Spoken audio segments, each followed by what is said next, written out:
Welcome back, everyone. This is Akinar here with more Elden Ring, and we're going to get started today by trying out some new spells. We've had these incantations sitting around in our inventory for a very long time, and we haven't been able to use them because we just don't have enough faith. We have the two aspects of the Crucible spells, the tail and the horns that we picked up from the Crucible Knights, and then we have this Howl of Shabriri, and I think we should be able to, now that we have the faith. What is it called again? The Faith Knotted Crystal Tier? Faith Knot Crystal Tier. We should be able to boost our faith high enough. And I've already put it in the Flask of Wonders Physic here. So let's try it out. Let's see. We do get a boost to our faith, and it does boost it all the way to 33. It does give us the same plus 10 that we got in strength. So now we have the ability to do... There it is. And we can charge this as well. So we get to do the double whip action that we were mauling against when we took on the Crucible Knight. Because goddamn, you do not expect this attack. And it's pretty reasonable in the FP cost. Both of them are actually pretty much the same cost as Lightning Bolt. Okay. Some tail action, which we only get if we drink the Flask of Wonders Physic, but similar to how we did the Golden Vow and the Golden Halberd against the Leonine Misbegotten, could be a good option when you're going up against a tough enemy. What about the horns? Whoa! Oh my god, you cover so much distance. Now that was the charged version, I think. What's the regular here? Okay. So you still cover a bit of distance as you are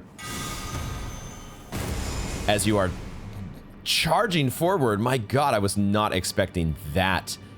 That is a great option to be able to close the distance. And then you can follow that up maybe with some, like if you could combine this spell with like the halberd. Or the Uchigatana, any weapon that you're planning to transition to short range stuff with. That's fascinating, huh? I really like that one. I really like that one. What does the Howl of Shabriri look like?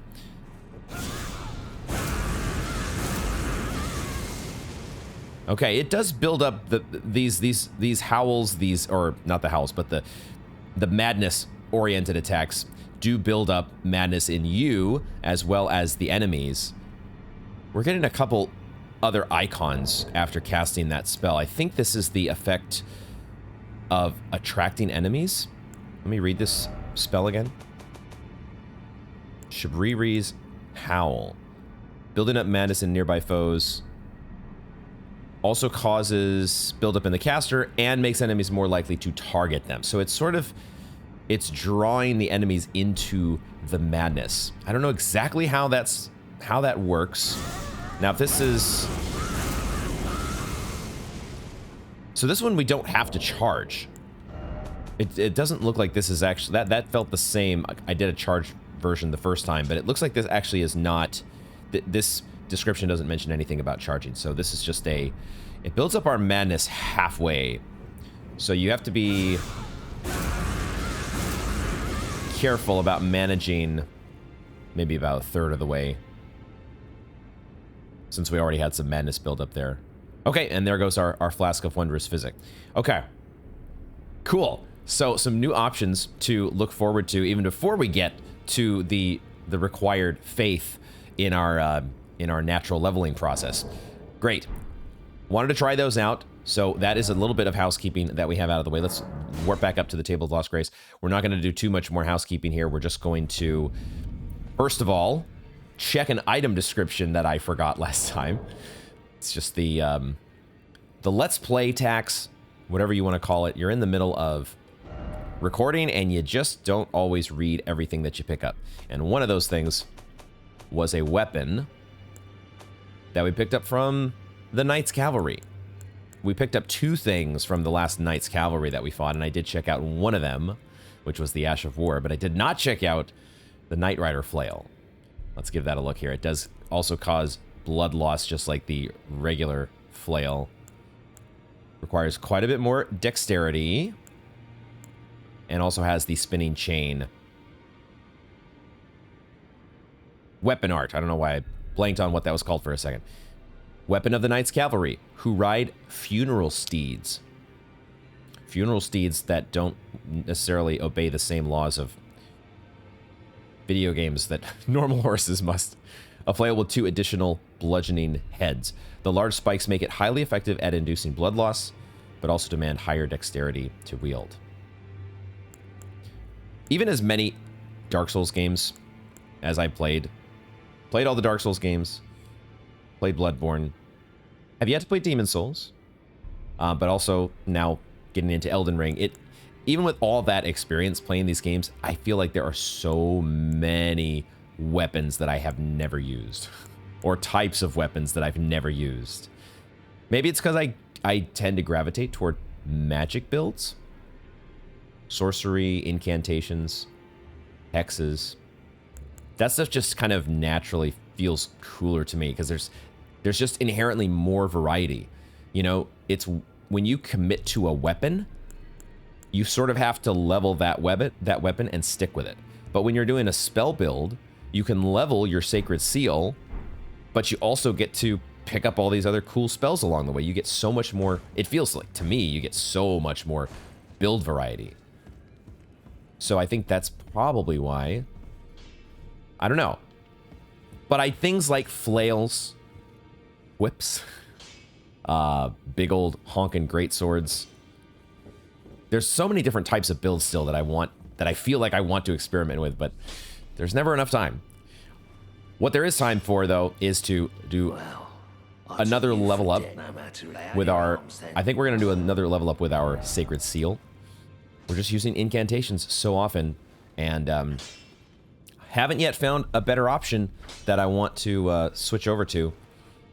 So let's do that. We have plenty of Smithing Stones 3. I don't quite want to do a level on both it and the Uchigatana, but we'll get the seal because I feel like we'll get the seal leveled up because I think this one is we're going to be getting much more mileage out of it still. And let's also just do another level up. I think I was talking about doing this last time and I just forgot to do it. An additional level on our Banished Knight Oleg because we have the 3 of these level 3 Ghost Gloveworts. So let's do one of those there. And then we need to look for some Ghost Glovewort level 4. And we should have enough left over. I've popped runes off camera, hopefully to perfectly account for those 2 purchases as well as a level up, which is going to be... Actually, it may not be mined here because I kind of want to... We have the Flask of Wondrous Physic, but having seen those spells in action now, especially that Horn spell... I'm getting horny. No, we want to get our faith up to 27 so we can play with more spells naturally. So let's do that. Let's do that, and we also still need to be getting more mined so we can spend more FP as well. Both of those things are going to be important. So maybe we'll level those evenly for the time being. We'll see how it goes. That's our housekeeping. We're going to now, well, I guess there's just a slight bit more of housekeeping because we do want to figure out what spells are going to actually be what we use in the field now that we have 4 memory slots. That was the other super exciting conclusion that we had to last episode. So I think I do like, for better or for worse, I am very much in love. Oh, I can't put that. Okay, hold on. I want that to go at the end. I'm very much in love with my Trickle Heal. So that's going to be like in slot 4, I think. Maybe permanently? I don't know. Against some bosses, probably not. But what else do we want to do? We've got our Lightning Spear, but we also... I kind of like... Now, I said that about Bestial Vitality, but there is something to be said about... No, maybe I can do this, actually. I was going to say, having a spell from each of the different damage categories. So we have a lightning spell. We could also give ourselves a fire spell. We could also give ourselves a dark spell or a black flame spell. And then give ourselves the Trickle Heal. We could do that. Now, I will say, I have not been using this Frenzied Burst as much. It did seem very cool, but I sort of backed away from this one just because it felt like we didn't need it as we were going into places like the Mistwood and Weeping Peninsula. We're a bit too strong, so... Oh, shit. This is the spell. I'm totally sidetracking right now, but this was the spell that I was thinking of, or trying to think of, when we were facing off against the Putrid Avatar. I don't think it would have helped us that much, because really, we're just curing the Scarlet Rot. And that's not really what was killing us against the Putrid Avatar. It was because there was just a straight-up damage component from his putrid shit that he was spewing everywhere, in addition to the Scarlet Rot buildup. Those two things are separate, though. This would only deal with the debuff portion of that, not the actual damage. So this probably wouldn't have been that good anyways. Sidetrack. Mental sidetrack complete. What do we want to do for our spells here? What do we want to do? Having 3 ranged spells like this, maybe what we do is we put this guy here. The Black Flame Blade has been pretty fun. So we could have this as the 2 ranged options, give ourselves a one short ranged option, and then a heal. That feels okay to start. And then we can overthink as the situation demands. I think we're going to keep the... I like having these 2... Yeah, this equipment loadout feels pretty good. We are going to be getting back to the... What was it? The Impaler's Catacombs. But first, as I said, we did pick up that 4th memory slot last time. And we did that at the Eurydice's Rise. And we had a little puzzle there, sort of, that was kind of reminiscent, or it felt like it was related, at least, to the Converted Fringe Tower. So what I want to do here is I want to head back to the Converted Fringe Tower and take another look at nighttime. Because this is the... Let's make sure it is evening. We're just gonna progress it straight to nighttime here, just to be sure. But that is the thing that I had not quite noticed until going back to edit my footage, is that we happened to end up at Eurydice's Rise. We happened to end up there at nighttime. And I'm wondering if that was the reason that we could see the turtles. Were the turtles something that could be seen during the day? Or only at night? And is it possible that there is something similar that we would have missed by coming to the Converted Fringe Tower during the day? Huh. Is that...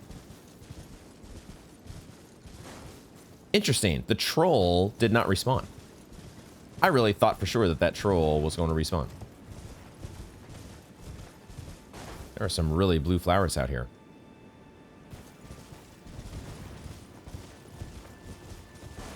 Okay.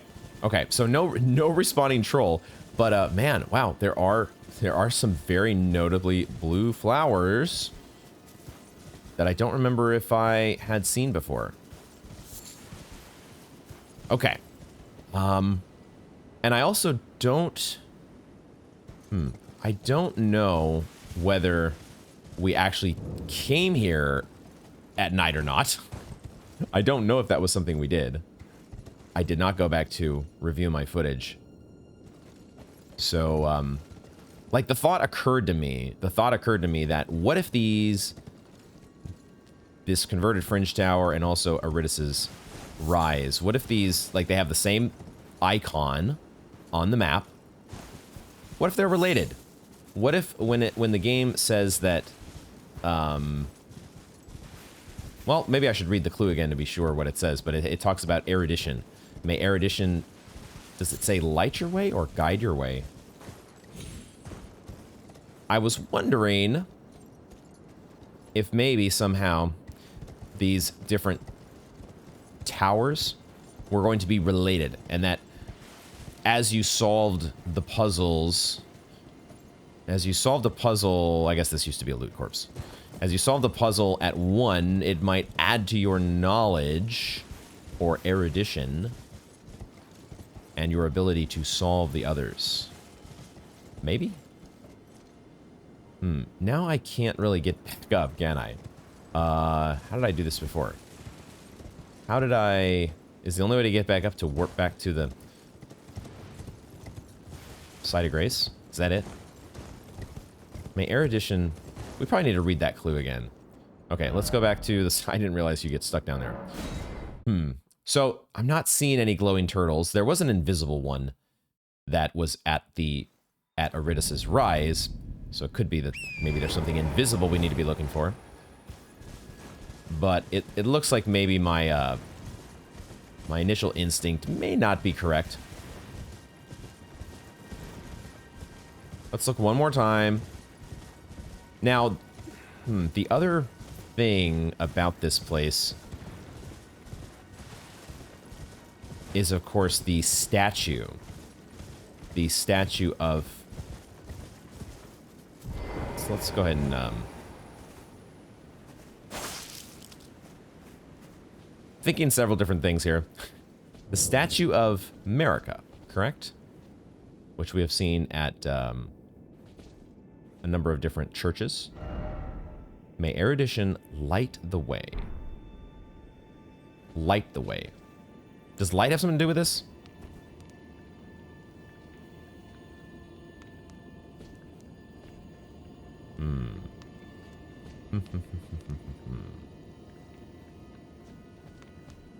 Right, let's see if... You can't light candles in Dark Souls. That's not how this game works.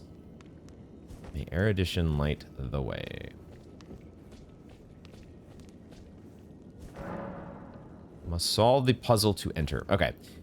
Yeah. Like it just felt to me like maybe there was... And you know, it still could be that there are going to be other towers like this that are out there in the world. And as you solve them, you know, you might add more knowledge to your tool belt. And that maybe you may need to eventually solve enough of those other towers just to be able to know what to do here. Maybe. Or maybe not. Who the hell knows? I certainly don't. I certainly do not get this one as of right now. And it doesn't seem like heading here at night has made any difference.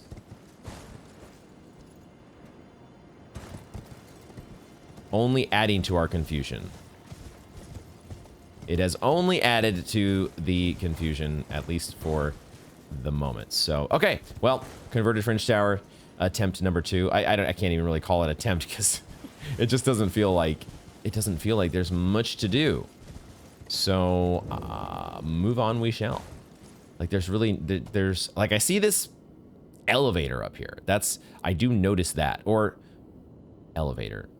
It feels like an elevator. If it is an elevator, I guess it would go up into the tower. Yeah, like that's what's gonna happen here eventually. Eventually, somehow, I guess we kind of looked for secret passages, I thought. I thought we had looked for secret passages.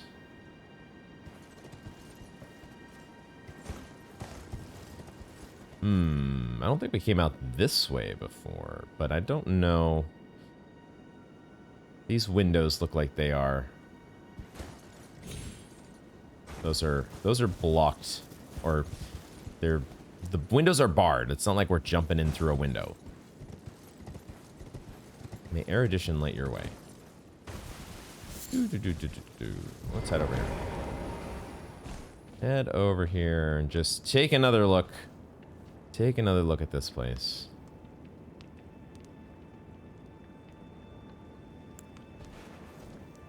This game is so gorgeous sometimes. But I don't think the gorgeous view has anything has no relation to whether or not we solve a puzzle at a converted fringe tower. May erudition light your way. I feel like erudition is more the clue, and not so much light, as in me holding up my torch somewhere to a secret wall that reveals itself because there was light. Let there be light. I don't think that's... Don't think that gets us what we want. Okay. Okay. All right, we're going to move on for now. We are going to get back to our normal exploration, and we're going to begin at the Impaler's Catacombs. Let's look at the map here. Let me remember how to actually get to the dang map, which is starting to be having it's starting to have a bit of size to it.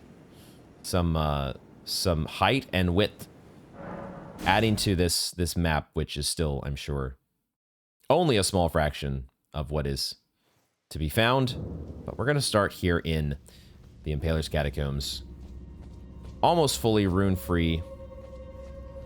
And what are... Okay, I was wondering, what type of catacombs? Was this going to be a skeleton catacombs? Was it going to be an imp's catacomb? And it is the latter.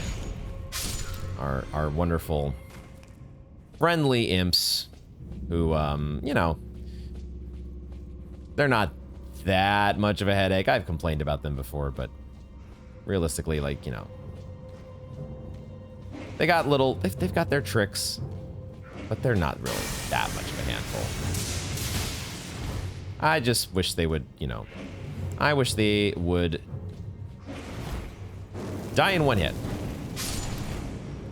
That's the other reason, though, to equip the Flame Sling, is because it is a much cheaper spell that can be used to finish off stragglers. We do need to be a little more wary now that we have confirmed that that sus walls exist. We do need to be a little bit on the lookout for them. I have a feeling they wouldn't stash one right at the beginning of the Impaler's Catacombs, but what the hell do I know? We also need to remember to look down and also turn on our lantern. All these things to keep track of. And definitely to turn on all of the summoning pools.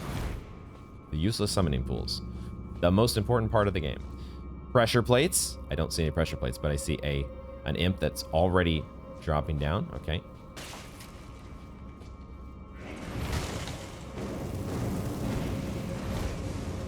I forgot how short range those fireballs are.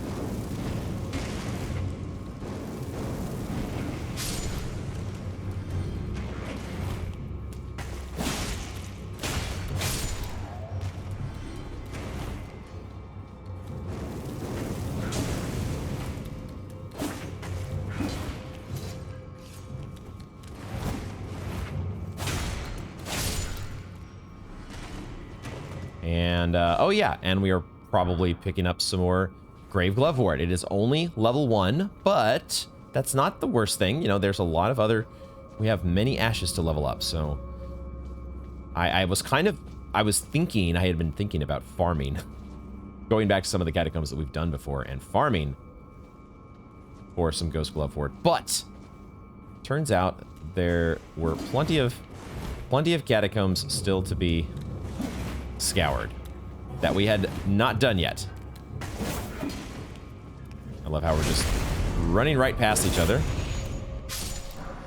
fighting right past each other.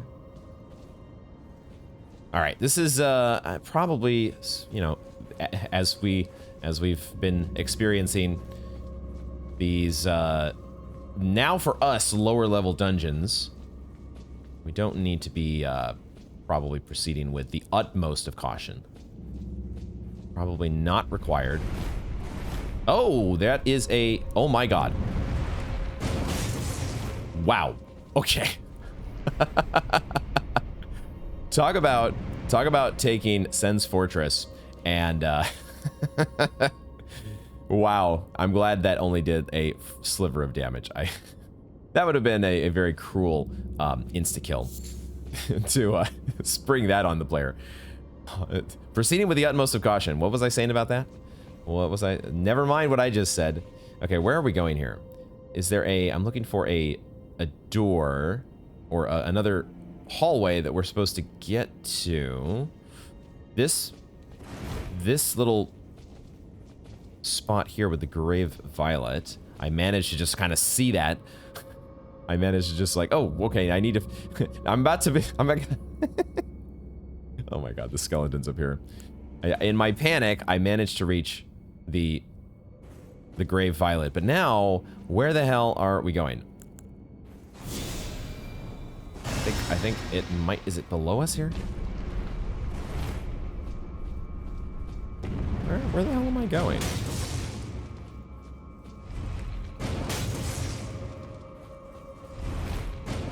Am I going under?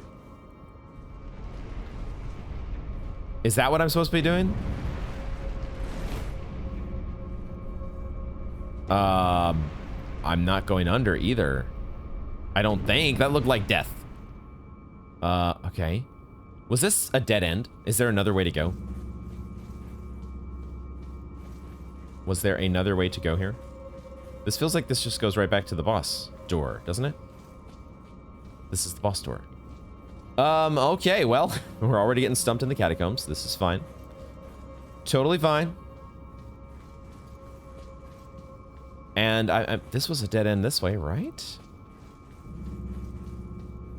Okay, there's something we gotta figure out with the moving platform room. Let's get out our torch. Okay. Was that a sus wall that was revealing itself to me with some funky lighting?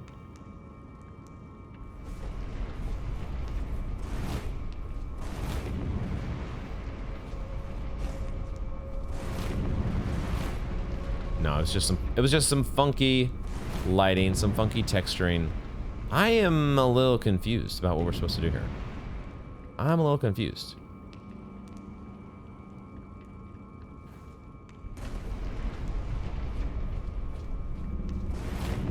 There is...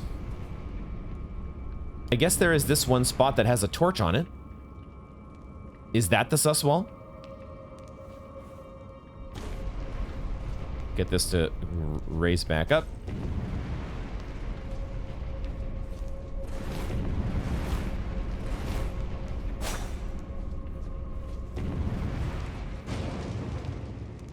I mean, underneath it really looked like death. What am I missing here? What the hell am I missing?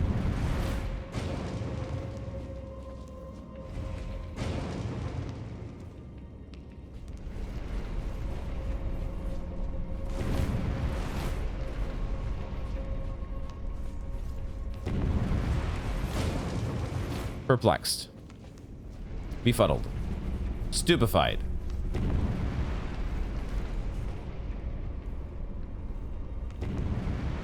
I mean,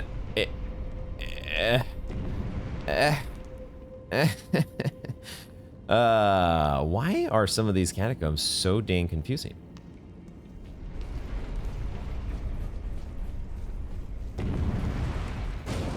Like, it could be that I'm missing something just incredibly fucking obvious. But it doesn't feel like it. It doesn't feel like there's something... Let's go back to the beginning. One more time. Oh, okay. Guess I'm not going just yet. I need to do this first. Okay. Let's go back to the beginning. Hold on. Hold on. Maybe I did miss something. Maybe there was like a drop down along the stairs that were leading in. Some other path that I just overlooked because otherwise, what the hell? What the hell? That looks like death as well? Question mark? All right, well, let's use one of our items here. No, I mean, I guess I want a glowstone is what I actually want to use a glowstone. Or a rainbow stone. One of those. I could do this. That we can't drop the ruin fragments. We just have so many of them that I have no use for. Rainbow stone time.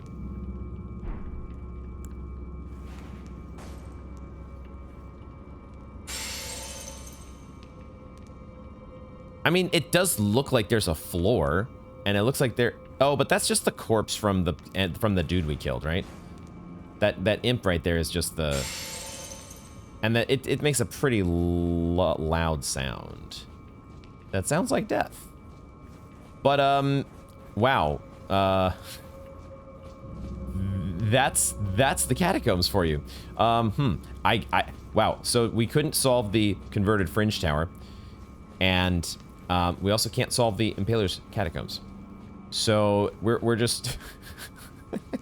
I feel like I'm playing one of my puzzle games today, and that I have completely, you know, fresh brain is not with me. I'm apparently recording this too early in the day. The caffeine has not fully kicked in yet. So yeah, I mean, we're gonna look at this room one more time, but I can't spend the entire episode stuck in this one room. So, we may have to admit that that fresh brain is going to be needed. The fact that there is...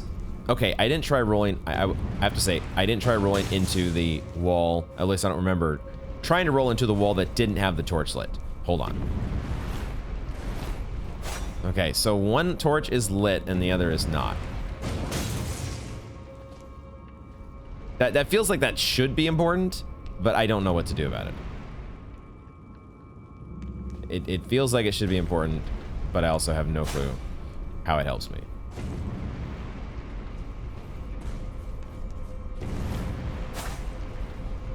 I don't know what to do. I don't get it. This feels... I mean, I'm just going to... I have 437 runes. I have basically 0 runes. So I'm going to take a silly science death here. Because otherwise, I'm going to lose my mind.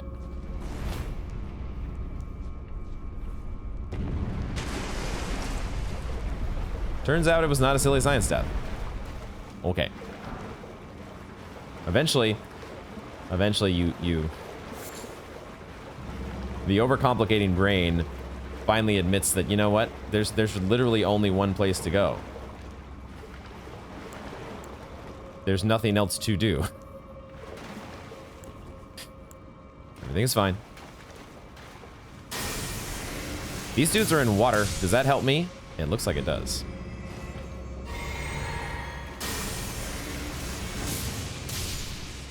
I can't quite make out if they're skeletons or what, but they do appear to be rising from the water, which I hate. Are these an enemy that just keeps coming back? That looks like what is happening here. So, oh my god, we got an...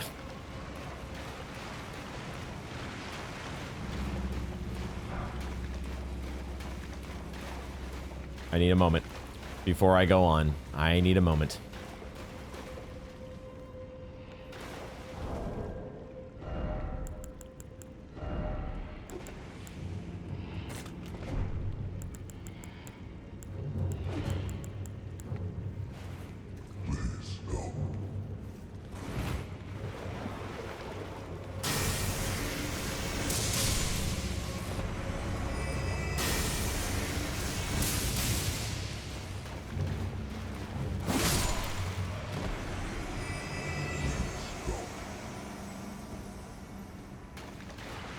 Never were truer words spoken. It was much more applicable to you know, 5 minutes before, when I was still stuck as hell in the Sen's Fortress puzzle death room. Okay, I am knowing that you all come back. I am not fucking with y'all. Not even worth my time. Not even... Who knows? Maybe there's some uber special secret loot that you get from killing every single guy in there. But they just keep coming back, so why would that make... That would make 0 sense. Let's just go open a boss door, shall we? Move on with our lives. Keep picking up Brave Glovewort. Try not to get completely caught off guard by the imps.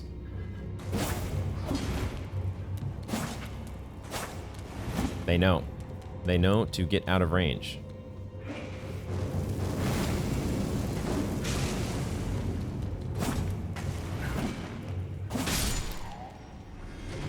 Eventually we'll get this little song and dance, right? We'll get there eventually.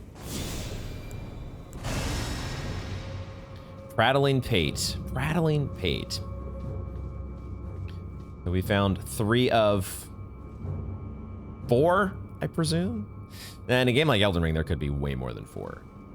It's just I know there were 4 in the previous games. So, stands to reason. Okie dokie, let's get in it. Let's get in the boss door, the mini boss door. We'll take our... Do we even need our pickled turtleneck? Probably not. I can probably save myself Oh god. Oh my god, it's a burial watchdog with these guys? Really? Oh my god. Okay, I should be backstabbing.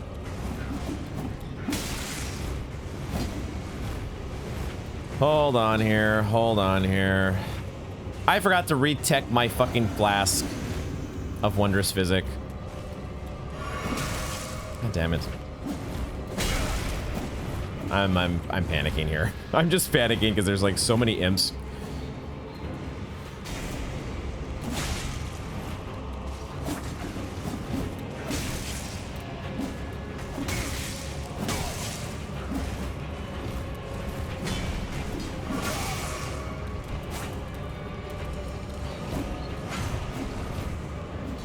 Just trying to stay mobile. Just trying to stay mobile right now because I know I've got a bunch of y'all hot on my trail. Okay, 1 imp down. God damn it. I'm out of mana.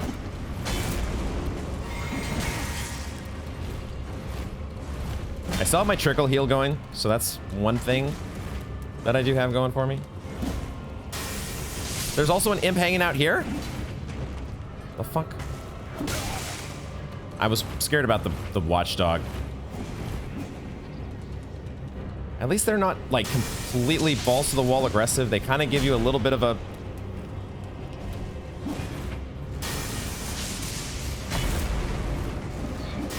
I'm timed that wrongly. Okay.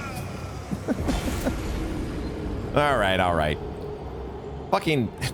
You throw like a bajillion enemies at me. That is a surefire way to send me into a complete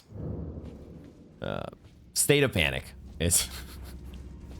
I'm like, god damn it, 5 fucking enemies in one room. Are you serious? Are you fucking serious?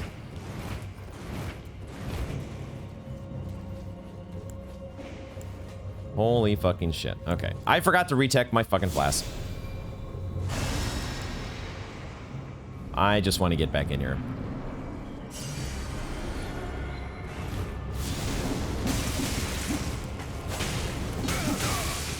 Seriously?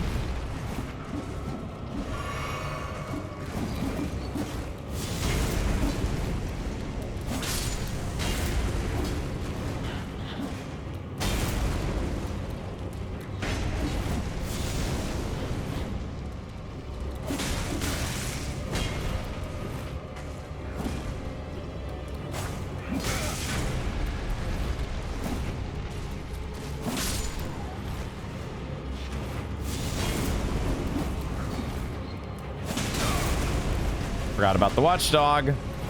Forgot about the watch kitty.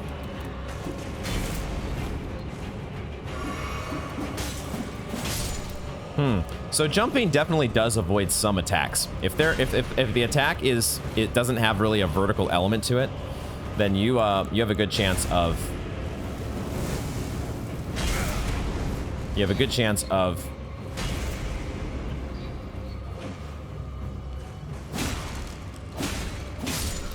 a good chance of avoiding it with a jump. All right, just you and me, buddy. Okay. That was supposed to be a roll. Can I drink? Can I drink, please?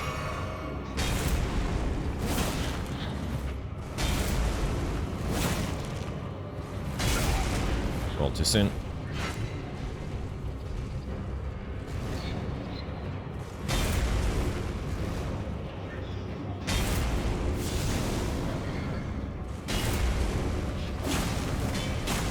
You have very little health.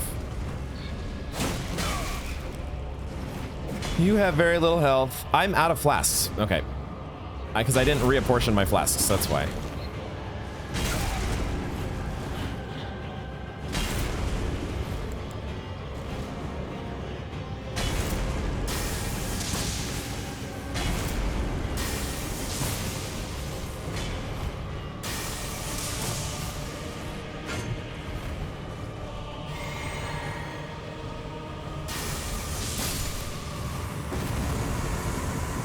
Ay, ay, ay, ay, ay.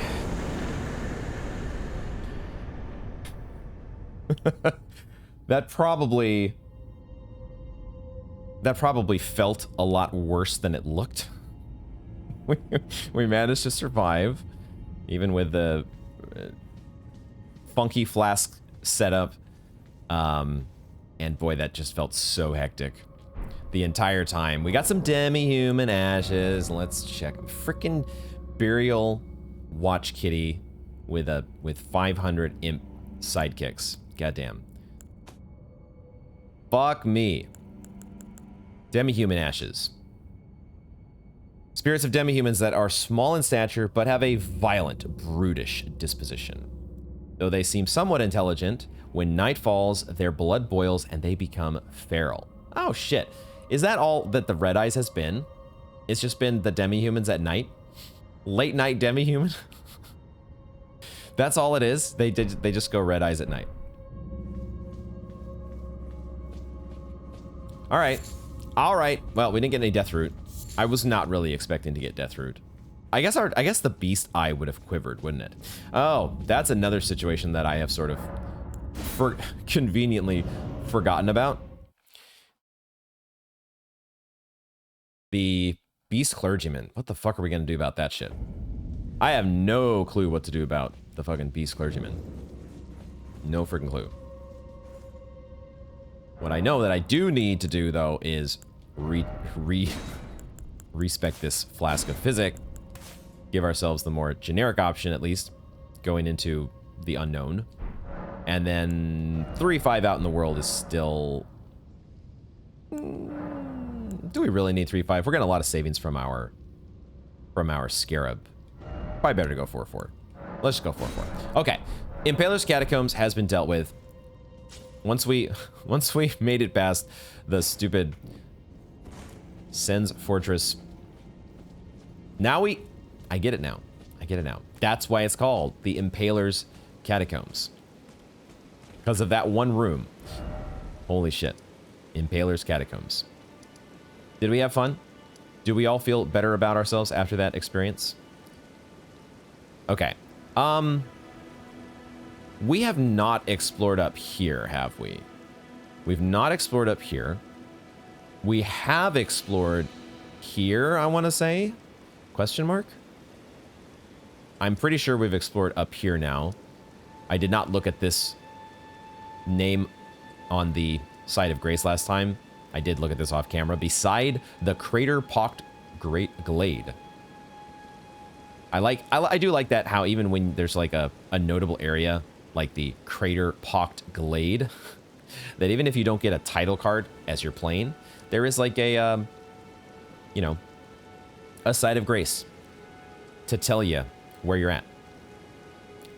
We may not have fully explored this road, actually. It might be good for us to go back here. Let's go back here to the Bridge of Sacrifice, and let's go through this road one more time, because I'm pretty sure we just ran through the first time around. No, there might be some loot that we, in fact, passed. And I also kind of wanted to see if Edgar was still here. He's not. So I wonder where Edgar has gone. He probably would not go back to Castle Morne, but I'm not sure. Yeah, I don't know that we actually killed this group of enemies. So so let's do that. Let's get our. We've done the page a few times. Should we summon the demi-humans? Oh, their FP cost. It's so nice. We have to try them out. Let's summon the demi-humans and actually get them on our side for once. It's just what I've been waiting for. And we'll start over here. Might be able to go to some flame slings, save myself a little bit of FP. But at the same time, the range on the lightning bolt is so good.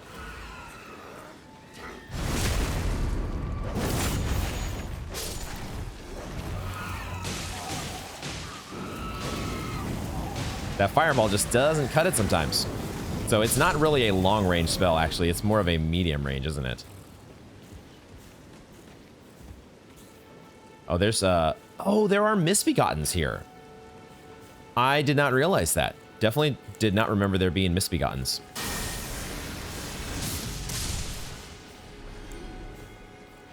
So we got a whole smorgasbord of enemies that they have placed here for us to deal with. Cool. Love it.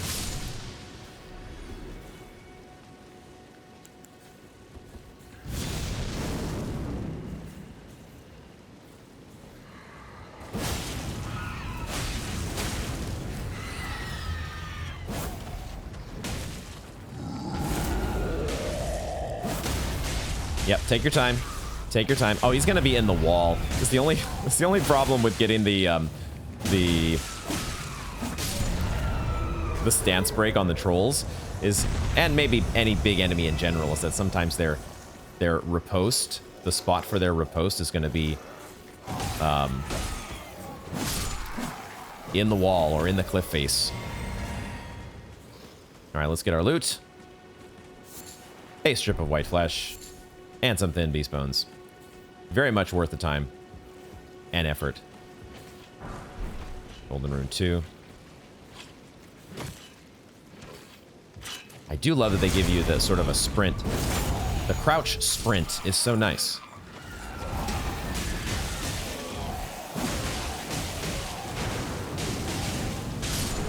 Whoa, that's a move. I didn't realize you had that ability.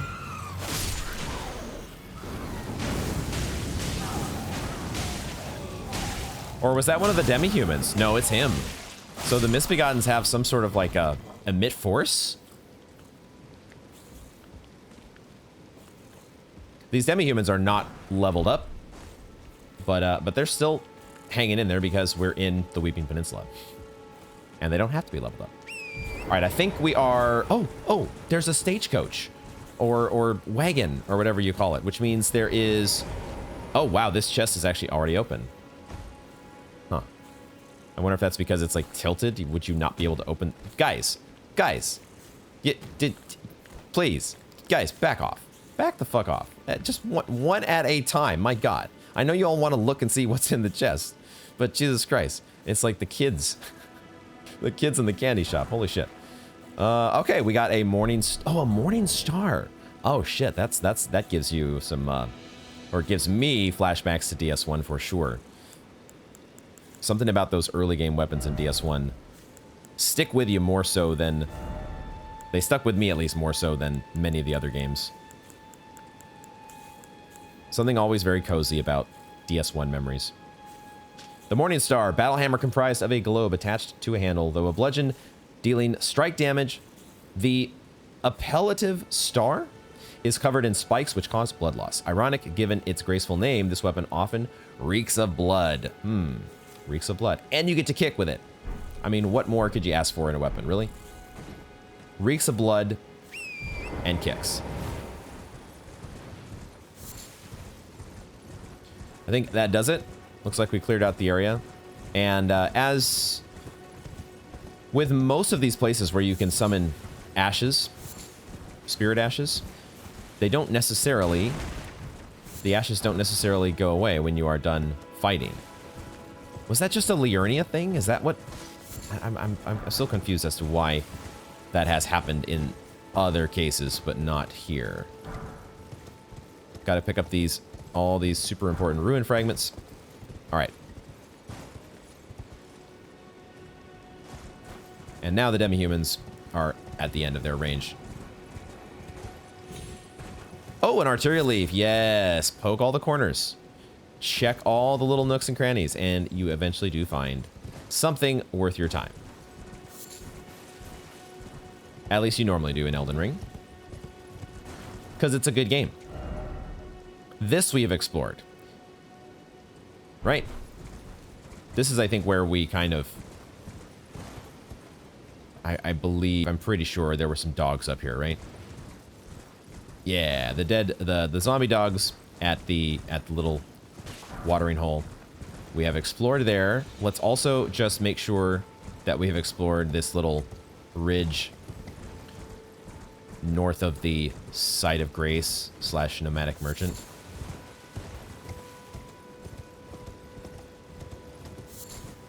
Was there anything here to find? Because I'm just not 100% positive that we have actually gone up this way.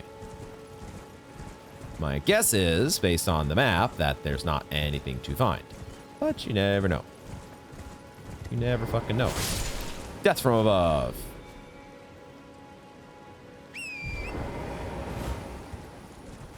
And now we're back at the Crater Pocked Glade. I feel pretty good that we have explored now. The one place I guess maybe we haven't is on top of these ruins. Let's make sure. But this area up here, like this plateau region, feel pretty decent about.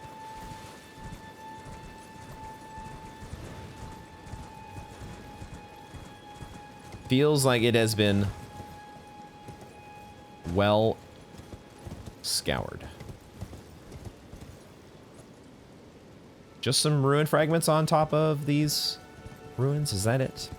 That's all you got for me? Okay. Alrighty.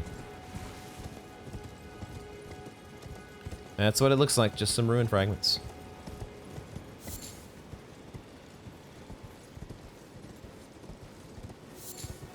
Actually, they are sanctuary stones. Excuse me. Excuse me. That is so much more important than ruin fragments. Forgive me. I guess I did put this marker here. And I don't remember exactly what that was for. Let's warp over here. Was I thinking of like jumping to this somehow? Or, oh, I think that's what I was going to do. No, I think I was going to explore down here and see if I could get up to it. Because it was like part of a, looked like it was part of a tower, like this here, wasn't it? Yeah. And I thought maybe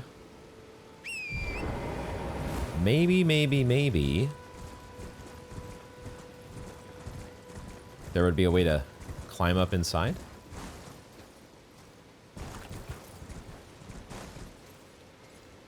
That's where we got the map.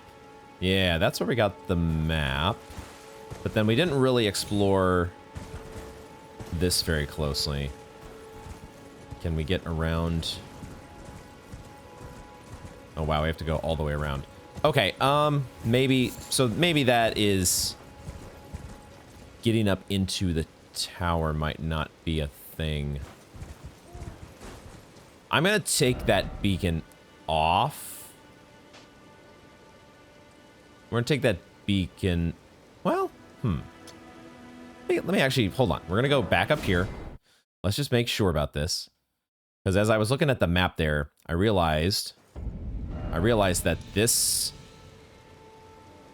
plateau up here, at least on the map, it doesn't look like a part that you can ascend to. Maybe we're supposed to descend? I could be overthinking this. What the hell do I know? Where's my beacon at? Let's go this way. This way. I don't think we're supposed to jump straight to the tower. That doesn't look like there's any way to do that. Is there any way that we would be jumping down to the wall that it's attached to, though? Or jumping down to this plateau? Okay, no, it...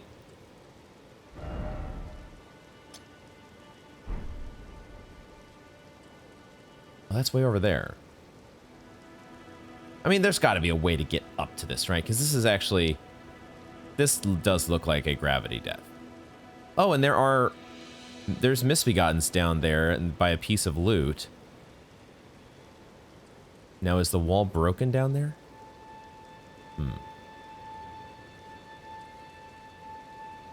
I think I'm definitely overthinking this. So why don't we just go back down to where we originally got the map and let's explore. And let's just find and see if there's got to be a way up. There's got to be a way up one way or the other. So let's go back down here and actually explore that. Let me just, before we do that, let's just think about how we're overall going to be approaching the Weeping Peninsula, because we still have all this over here to explore.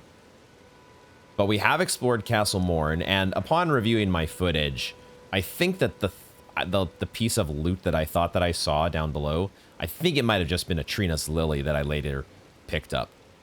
So I think there was not another section that I missed in Castle Morne. I could be wrong, but I feel like Castle Morne is done. So then from Castle Morne, we actually did not explore northward. So I guess that's what we're doing here, is we're maybe just going to... That might be the way to do this. We go down along this side and we explore to the right of the road, or to the east of the road. And then once we've gotten that out of the way, then we explore to the west of the road and we work our way back up into this region and then maybe down into this cave. Okay, that's all I wanted to do, was just kind of organize my thoughts on how I'm going to approach the map as of right now. So let's do that. Let's turn on our lantern, even though it's... You know what? We're going to change it to night. Although there's a Knights Cavalry here. There was a Knights Cavalry here. Is it really... Are we really going to find something that is only found at night so soon? Or in such close proximity to where we found a Knights Cavalry? Maybe not. So maybe it's okay for us to just proceed with our... With actually... the heightened visibility of daytime, and the peaceful, relaxing music of the Limgrave theme. Ooh, there's a scarab. Ooh, a very shiny scarab. Very, very shiny. Well, I always do that because I'm very used to... I'm now used to my spell casting, my seal being in the left hand, and so of course I click L1 instinctively now to cast spells, which we have found Poison Mist. Not a spell that I have used a lot in the past, but it is interesting now that we are rolling pyromancies into the same bucket as miracles. They're all in the incantation bucket. It looks like that's now a new incantation that we have access to. Let's check it out. Sure enough, releases Poison Mist before caster. It's a whole separate family. Incantation of the Servants of Rot. So we can't really see the scroll. We can't see the parchment paper underneath to see what the signature looks like you can with the Black Flame Blade. Really gives you a good look at the spell signature and also the lightning spear. But this one, it is a mist. It's a fog that not only obscures signatures and all vision completely, but it also releases that poisonous mist, which can be cast while in motion. Interesting to know. Those who dwell within poison know rot all too well, the death that begets life that comes to all equally. That is to say, it is the cycle of rebirth put into practice. Is that really what poison mist is? It's just the cycle. It's the circle of poison mist. That song's not as catchy. What's out here? Sheep. Sheep. Buy you. Buy yourself.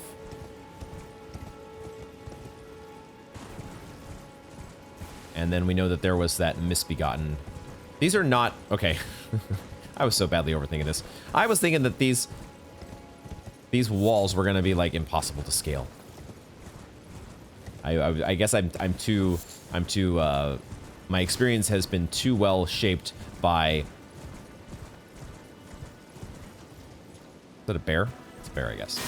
My experience has been too well shaped by the Liurnia, exploring in Liurnia, and having so many of your paths blocked by walls. Not being able to scale the cliffs in front of you. Not so much in the Weeping Peninsula. Okay, and it's just the dude over here. Just the dude guarding, I'm sure, some very important loot. A smithing stone 1. Cool. Yeah, I mean, it's just the story of our lives here for the last few episodes. The disappointment of loot that you were supposed to get 40 levels ago. It's fine. It's fine. It's an open world game. Copium. What's down here? So now we have this. So, okay, we did pick up the poison mist. Are we heading into a poison swamp by any chance? How does Flame Sling do against you, by the way?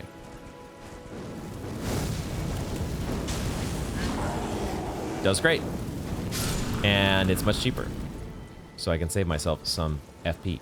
Because I totally need to do that out here in the Weeping Peninsula. Because it is a life or death struggle at every turn, where every point of FP must be clinged to as a precious commodity. Otherwise, you are dead. No. Or alternatively, it turns out that the only thing that kills you is when you walk into a room with a burial watch kitty, and his merry band of fucking imps. It is a poison swamp, though, it looks like. Lovely. Lovely. Just what I've been waiting for. Fortunately, so far, our Elden Ring experience has been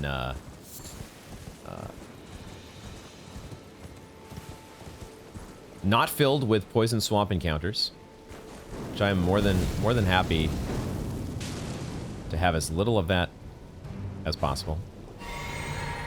Not killing you in one hit with Flame Sling, though. Back to Lightning Spears we go.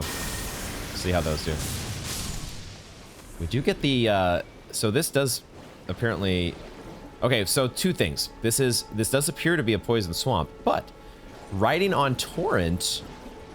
Let's science this out. Oh my god! Riding on Torrent means that we don't take poison buildup. That is so sick. Now... that is so sick. I hate poison swamps. I don't know if I probably... I don't think I've belabored the point that... I know I've mentioned it before, though, the fact that poison is not the worst mechanic ever. Like, it's not...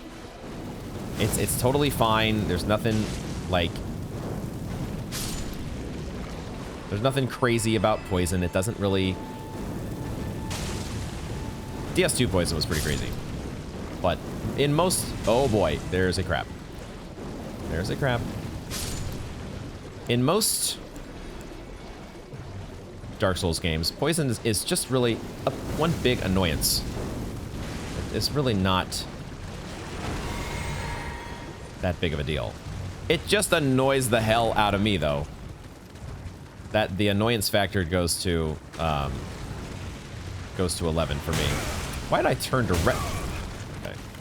turn directly into your claw attack?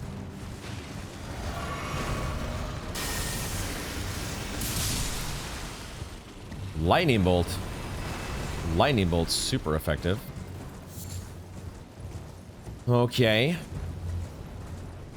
Do I want to clear out the entire poison swamp? I guess that's what we're going to do. I guess we're going to clear out the entire poison swamp. Are these the same guys that were in the Catacombs? Do these guys just respawn indefinitely? They're not quite skeletons. They're not exactly the ones who live in death. I don't think they are, but I'm not sure.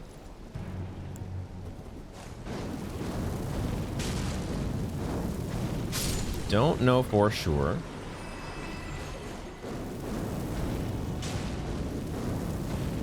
So I'm not sure if they just respawn out of the... I think... Is that what these guys just did? Oh, they spew poison as well. Lovely. Lovely. Keep your poison to yourself.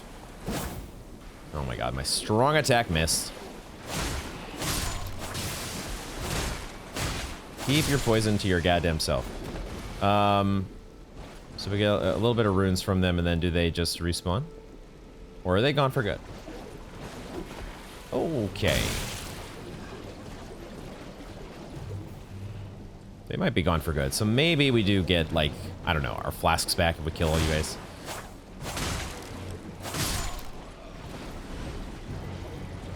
Fully clearing out areas like this, you do feel like less of a less of a valuable time investment, given the rate of return on runes in a low-level area, as well as, well, that's basically what it is. It's like, what am I getting out of the poison swamp here? I don't think we're actually getting very much from killing all these guys. So why don't we just look for any notable loot, and just, you know, we're getting our poison bloom, getting topped off on that. That's great. Anything up here? Ooh, okay. There is loot up on the rocks. I see that little bit of loot pickup over here. Alrighty. And ooh, okay, Golden Rune 4. Not the worst. There you go. Anything else? I think that's it, though. Golden Rune 4. And thank you, Torrent. Torrent, I hope you're not poisoned. You don't look like you're poisoned. You seem to have... Spectral Steeds? Do they just have natural built-in poison immunity? One of the perks of being a Spectral Steed? Oh. Hello.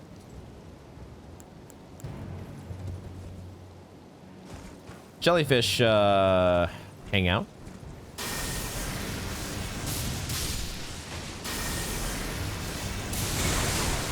Finally, okay, the the jellyfish that were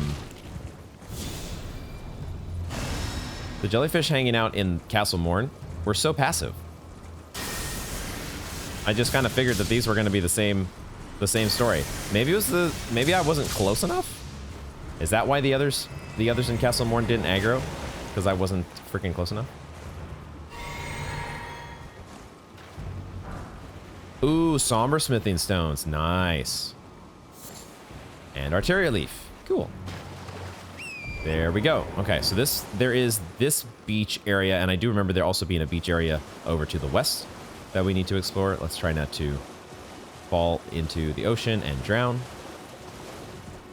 And then, okay, so then we have the Great Sword Memorial up here, which we did see before. Sweet. Okay, so now I think we can say that the... maybe we'll explore this ruin here. Trying to go, in my mind, going to the notable things that stand out on the map. Okay, so the Sanctuary Stones, they are actually kind of notably bigger than Ruin Fragments, aren't they? Now that I think about it.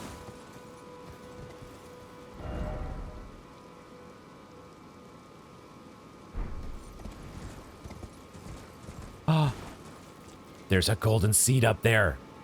Yes, I don't think we got that one. I don't even remember seeing that golden sprout. So I think we have found a second golden seed. Oh, yes. I was just coming over here to check these other ruins just to be sure, and then my eye Caught a glimpse of a golden seed. What must be a golden seed? Surely. Surely it must be.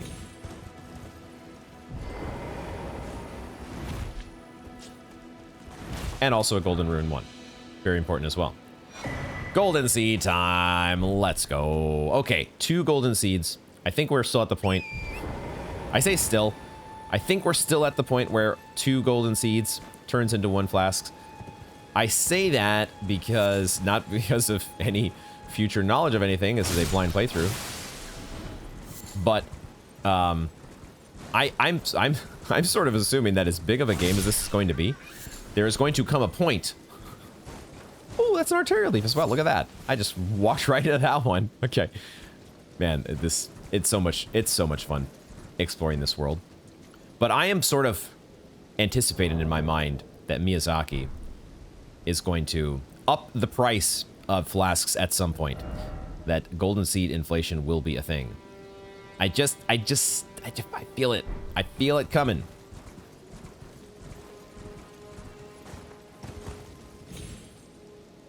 But for now, we are going to be able to get flask number 9, which is great. We don't need it for this area, but we're gonna need it eventually. Eventually, we're gonna be making it back to the Siofra River, which may not be pronounced that way. There's probably a very good chance that it's pronounced very differently than the way I'm saying it. But we've got the Siofra River. We've got the western part of Liurnia. I'm very excited at some point. I don't know. I almost want to go to the western part of Liurnia next, because I feel like there's a demigod waiting for us in Rea Lucaria, except maybe there's not a demigod, because Princess Renala, not princess, but Queen Renala is supposed to be not a demigod. But the prospect, one way or another, of getting another rune and, like, you know, taking on a more noteworthy boss is exciting. It's exciting to me. Less exciting is the prospect of dealing with annoying zombie dogs.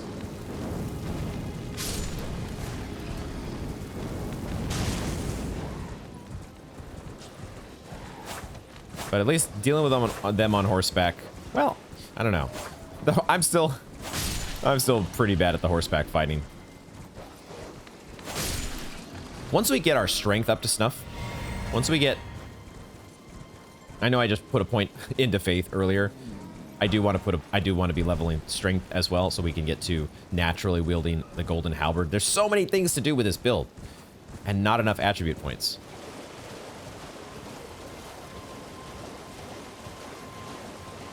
Once we are able to naturally wield the golden halberd, though, horseback fighting could be a lot easier. Having that additional reach with the halberd would be probably pretty sweet.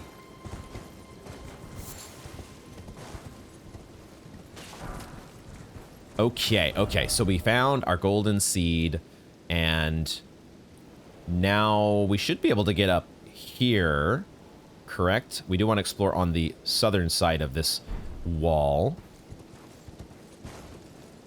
This looks a little bit too high, but we can make it around, I'm sure. Surely. What? I don't even see it. Where is it? There's another Deathbird. Well, we know what to do, folks. We have the OP strat. We know what to fucking do with Deathbird. Deathbird ain't gonna stand a chance. Deathbird, you ain't shit. Your only chance is to get far enough out of my holy potter. Holy potter. We are holy potters here, folks. That is what we are. Holy potters. Deathbird number 2. Look at that. Well, at 3,900 runes, I should have popped a gold. Pickled foul foot. Man. What was that I was saying earlier? We need to look at this sacrificial axe in just a minute. What the fuck was I saying, though? They're not going to put another enemy that only comes out at night. They're not going to put one of those right near a knight's cavalry. Is it true that the Deathbirds only come out at night? It's got to be, right? Because I feel like for sure I went by the place in Limgrave, or the other part of Limgrave, wherever the hell it was, up here somewhere. Pretty sure I went by there in the daytime and we did not find Deathbird, and we just found Deathbird number 2 at night. Late night Deathbirds. And lots of sunflowers. Yeah, that was a funny one there because I sensed as soon as I like got near that sunflower, there was like a subtle shift in the music. And I was like, oh, there's something happening. And sure enough, it was Deathbird number 2. Oh, huh. If you are not spec'd into holy pots, is Deathbird actually any sort of a challenge? I wonder. I'll have to find out on a fresh file sometime. I'm in the mood for doing some critter farming, though, apparently. Taking out some... Getting some beast bones today. We have not been using... I keep forgetting to use my bow. You know, we're so invested in miracles, incantations. We're so invested in that I just sort of...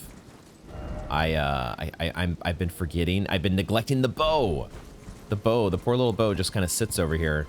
Because it's very, you know, it's one less thing to hassle with. It's one less thing to worry about. But I do want to be... I want to be trying that Mighty Shot more. The Mighty Shot was pretty nice. Maybe once we get back to tougher areas where we want to whittle down an enemy from range.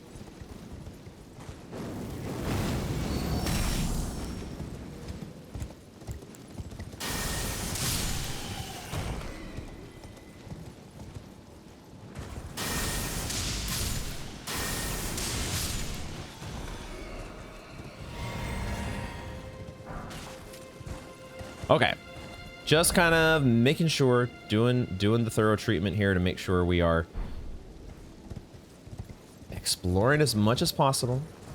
Let's pop some bestial vital.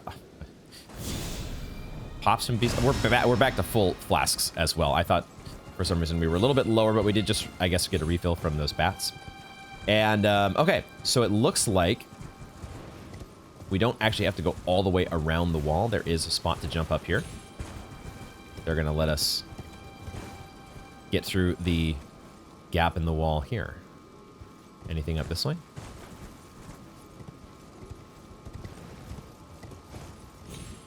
Would we be able...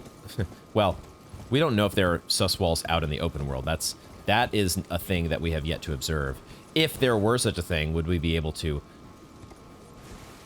trigger or dissipate those sus walls using torrent? I guess we'll head down here first and work our way up into another set of ruins.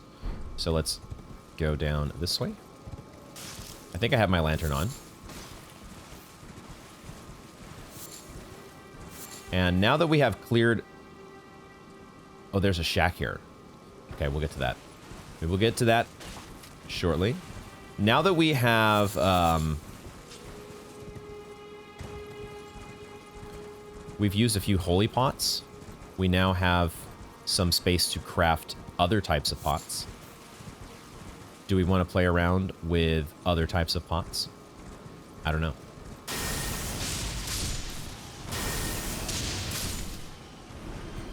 I don't know. Thank you for taking the hit, Torrent. Appreciate it. What a pal. Torrent is such a pal. Would we want to craft other stuff? Poison pots? I guess fetid pots.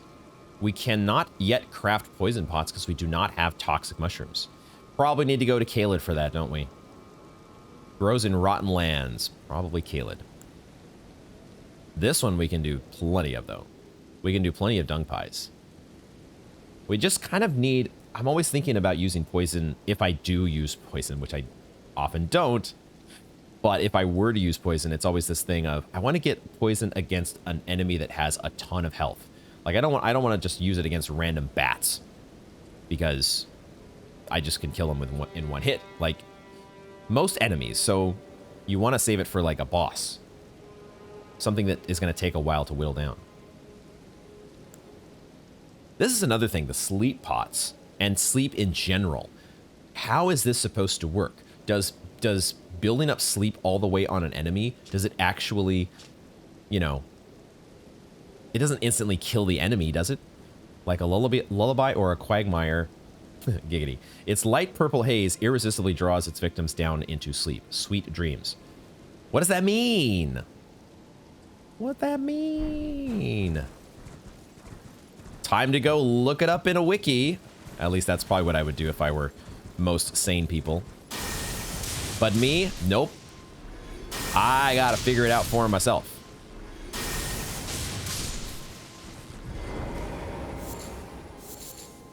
Four-toed Foulfoot, let's go.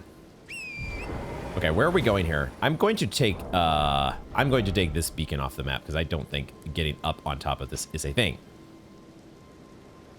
But what I do think is probably a thing.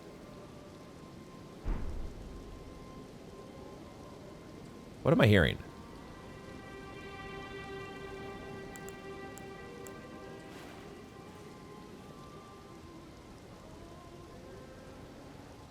Are you singing?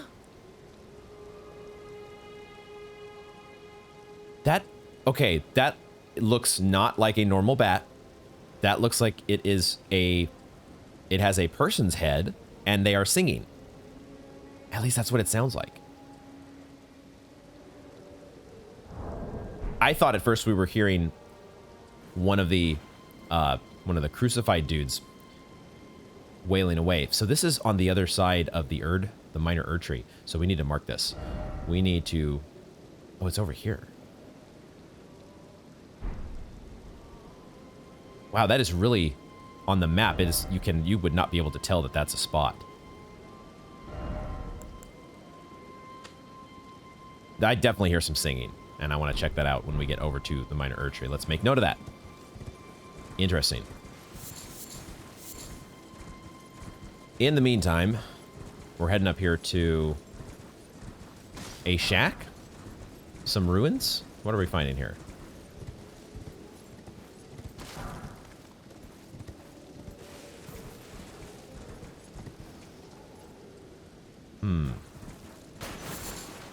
Yellow Ember. Oh my god, we found some more frenzy shit. We found another frenzied village, question mark? Or was this the first frenzied village that we were meant to find?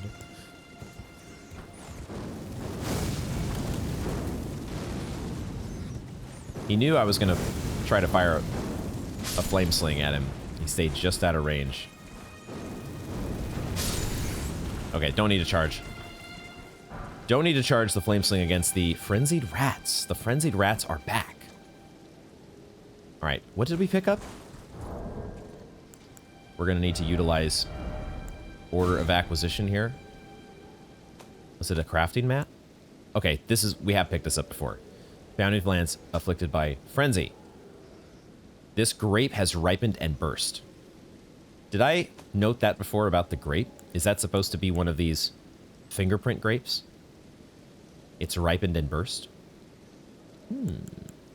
Or this one, which we still don't know what to do with this grape. So many grapes that we don't know what the hell to do anything about. Okay, so this is not a shack that has like a painting inside. Not that kind of shack. Oh, and there's just yellow ember on the ground. Okay, okay. Right, so that was like a special loot pickup. And this is the wall. Okay. That is the wall. So we want to be heading to... Oh, there is a stake of America. I just now saw the stake here. Critters. Critters in the bush. So we have a stake. Do we have a mini boss or something coming up? Boy, there's lots of roa fruit, and I hear lots of rats. Okay. They wanted to make sure that, I guess, against the rats, maybe you need a stake. Maybe a stake of America is required. So many frenzied rats at once. Some players will succumb to the rats. I did just see the summon sign, which I was kind of expecting us to get. Kind of felt like they would be giving us the ability to summon here coming up. Let's resort all this back to item type. And we tried the demi-humans, so they were cool. Are there any we can probably use these weaker ones in this area and feel pretty good about it. I think we tried the skeletal militiamen before, but we did it in an area where they're probably a little out-leveled. Why don't we try them again and see how they... Because I feel like I also didn't understand how they worked before. I was not protecting them like I should. Ooh. Oh my god, I think we have another Central Yarnum situation coming up. Okay, let's get into it. Let's summon our... well, let's spend the rest of our mana first. And then we will drink. And then we will summon militiamen. Cool, cool, cool. And everything will be fine.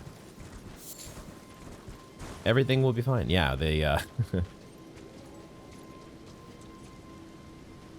this town certainly appears to be finished. I just got here, but I have a feeling.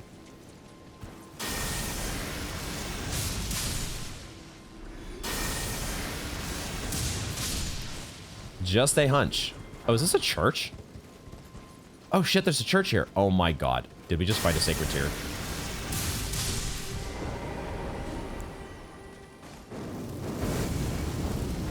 I see the loot up by the Statue of America.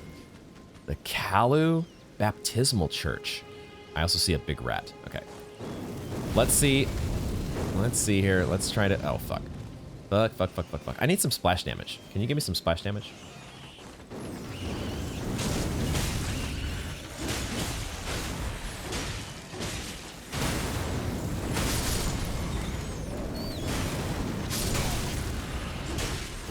God, come on. Where's my roll? Where's my roll?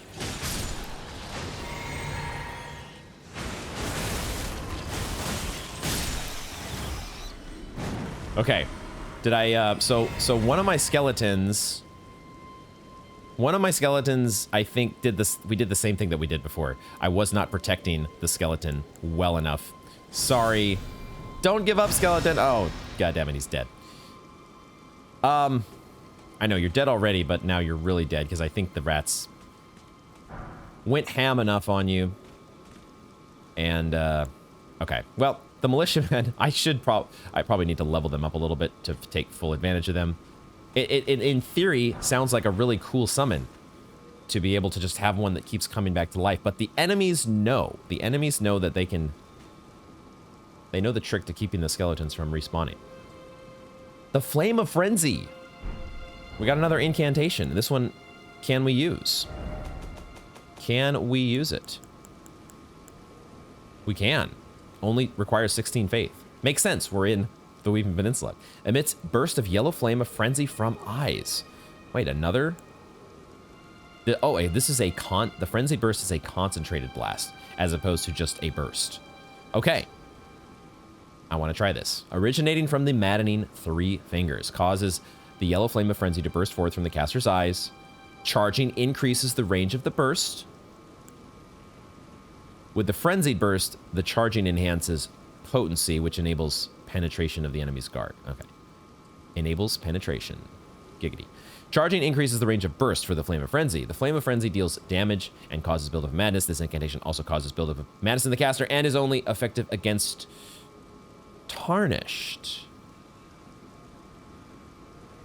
Is only effective against Tarnished. Oh, wait, are they talking when they... Tarnished. I mean, that's us, right? And it also means other tarnished. Who counts as other tarnished? These invaders? Is that what we're supposed to be using the frenzied spells against? Are they particularly effective against invaders? There may be a lot of other enemies that count as tarnished, so I shouldn't read too much into one item description. Sacred tier time? Oh my god. All right.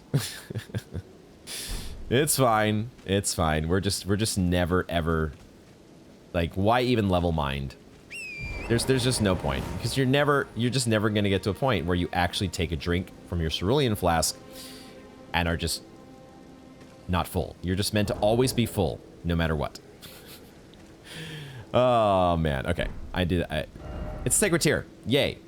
Woohoo. We have a golden seed as well that we need to turn in. So let's finish exploring the frenzied flame. Actually, where are we? Have we gotten a title card? Not yet a title card. Surely, I've said that word way too many times today, but surely the Ailing Village. There you go. The Ailing Village is finished.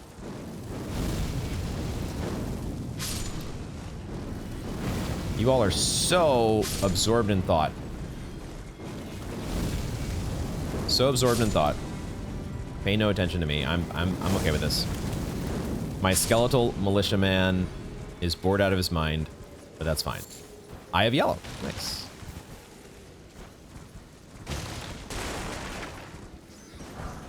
A Flame Crest wooden shield.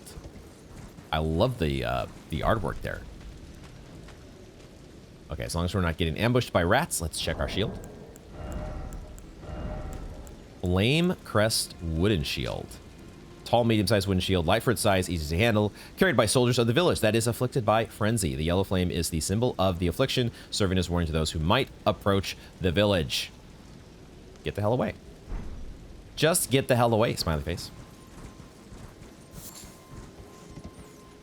There you are.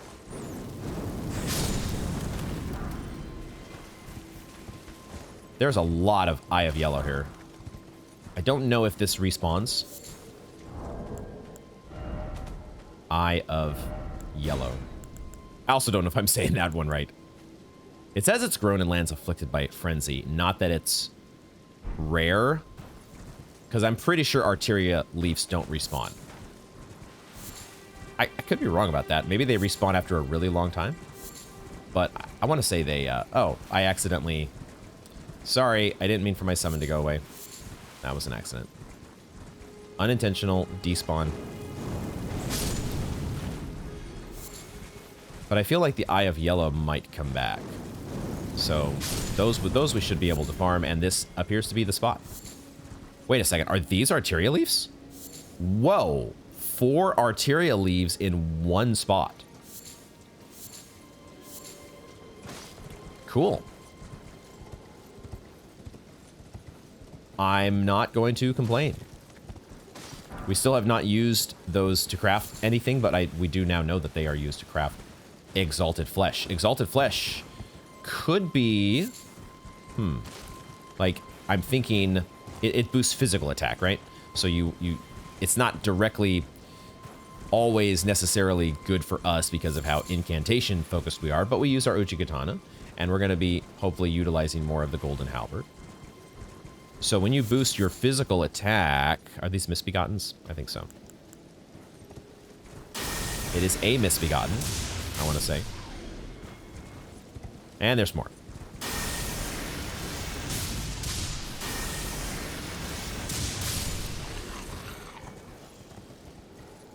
I wonder if they were frenzied Misbegottens.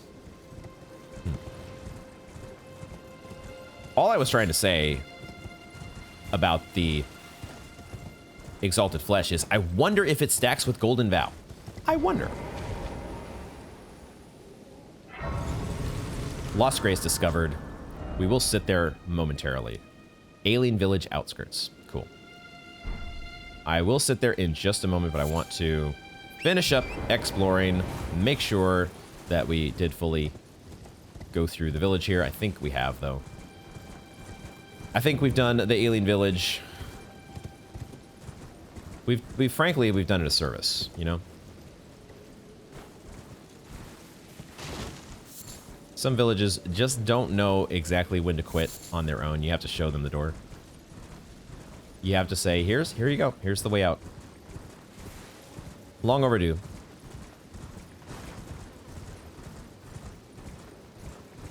And we got our 6th sacred deer. Holy shit.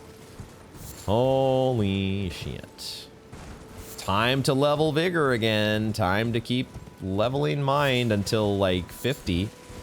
You gotta level mind all the way to 50 before you actually can be safe from... This is such an Akinar only thing to worry about. Literally nobody else that has ever played Elden Ring worries about this at all. It's like, whoa, dude, Sacred Tier, awesome. Where's the next boss? Meanwhile, Akinar, 10 episodes later, still worried about his drink that doesn't... He doesn't get to get every single ounce, every single drop from his flask that actually fills him up. All right, let's go to... I think we're done. I think we are... Does this actually... hold on. I say we're done, and then... Wait a second, there's a piece of loot here. Holy shit, what? Golden Rune 2. Okay, there is a pathway that leads down, and there's a spirit spring there. Okay, cool. Because that is one spot maybe that we can explore next. I think there is supposed to be a cave down here, and there was this ravine with the big poison plants. So I think that's where we might go next. Potentially. Potentially. But now I think...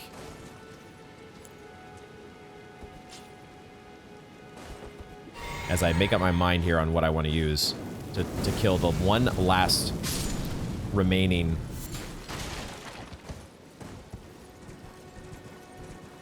inhabitant of the Ailing Village. And maybe get the last Eye of Yellow as well. Okay. And some root resin. There's the collectionist in me does love to...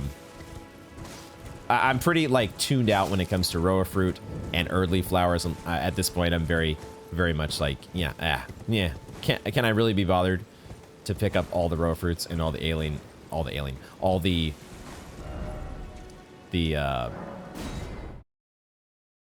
flowers? No, I definitely cannot. Because there's way too many of them, and we don't need them. I'll pick up this one, though. That's your spot right there. Farm Erdleaf flowers all day. You just... sit at the side of Grace, pick up the Erdleaf flower. Best Erdleaf flower farming spot ever. Wait a second. Oh, shit.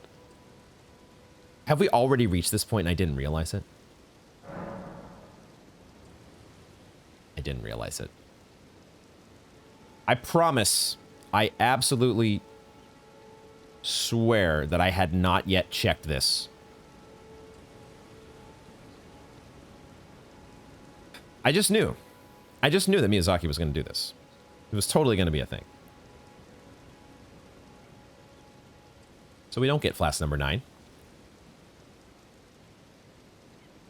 I knew this day was coming. I just didn't know it was going to be today. But okay, we get... I mean, I kind of wish they would do this with the Sacred Tears now because, like, I'm not going to be too disappointed if it gets to the point where 2 Sacred Tears are needed to bump up the amount of HP and FP replenished by your flasks. But my god, 3 golden seeds already, motherfucker. We're not even at, we're at 8 flasks still. How is that fair? How is, why? It's my lantern got turned off because we warped. So let's head, I'm map, please. Okay, I need to go to the west. The west, of course. Get the Erdleaf flower. And death from above. And bleed. We want to go down. That's what I want to do. I want to go down, down, down, down. That's a little too far down. Let's go down without dying, preferably. Just need to find this spot over here. There we go. And then head down to the Spirit Spring. There's a Trina's Lily. That's a nice little bonus. All right, we should be able to go down to the Spirit Spring. If I know how this game works now. Nice. Nice, nice, nice, nice, nice. And then we have a Flame Sling to deal with the poison plants. There's a lot of poison plants, though. There's a lot of you motherfuckers.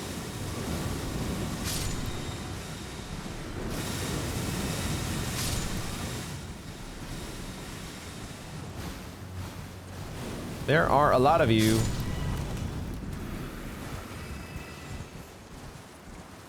I want to go after. That's a lot of fucking poison.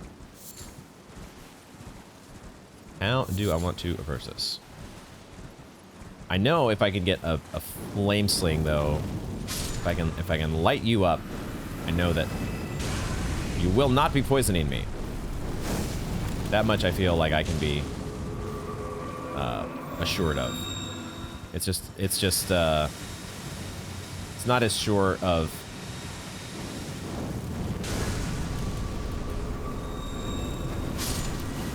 You'll still holy beam me though. And once again, why am I taking the time to kill all these guys? Why? We might get something, you know? There's 4 big poison plants. It's possible that there would be something to get as a result of taking them out. Maybe.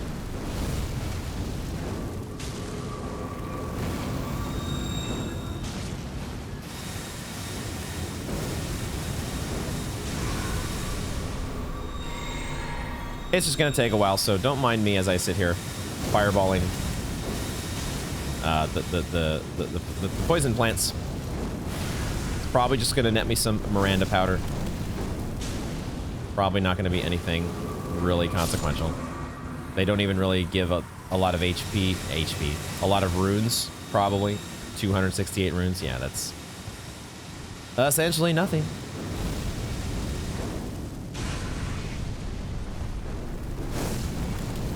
It might be better, honestly, it might be a little better for me to do something like this.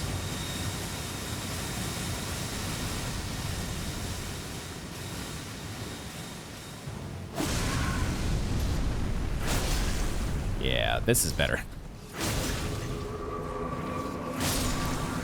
Much quicker. Much more effective. Just go up and hit the enemy. It's super effective. When will I learn this lesson? Who knows? You don't even have to use your weapon art necessarily. You just go up and hit the enemy.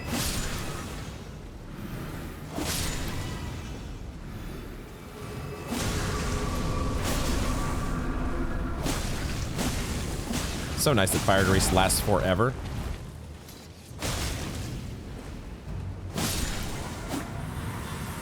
Okay, all right, there we go. Oh, look at that. We got a flask pack. I forgot to drink my flask, though. I sort of forgot to take advantage of that. Now, what did that net us? A whole bunch of Miranda powder, probably. Miranda powder 1. 5 poison blooms, though. Okay, they do drop, like, a whole bunch of poison blooms. So if you really, really, really needed that shit, it's there. It's there. And a golden rune, too. Look at that. All right.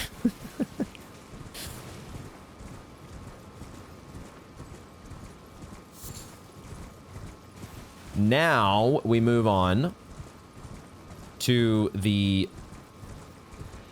Well, what is it going to be? There's got to be a cave here, right? It looks like it might be a tunnel. Oh, I guess there's bats. Okay, I was like, what is that sound? What is that noise? Holy shit. Hold on here.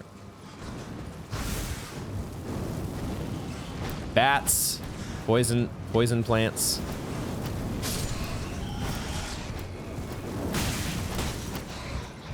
None of you all are particularly deadly, but I still have to put up with your asses. Still have to put up with you in some way. This owl is just, you know, the owl is actually, we're not going to bother with you because you're not bothering us. And I'm feeling, you know, merciful today. At least if you are not being a headache. I hear a scarab. I hear a scarab, which is probably up here by the Erd tree. We'll get to that. Right now we have a Morne Tunnel. Now, I just said that I hear a scarab, but now I kind of hear it in here. Morne Tunnel. Morne Tunnel. There's no way this would ever lead to Castle Morne, is it? Would it? Okay, I feel like I hear a scarab over in this direction. Yeah, I think there might be a scarab there. Let's go back up. Well, let's get the Site of Grace first. Site of Grace first. First things first. And we will deal with the Morne Tunnel here momentarily.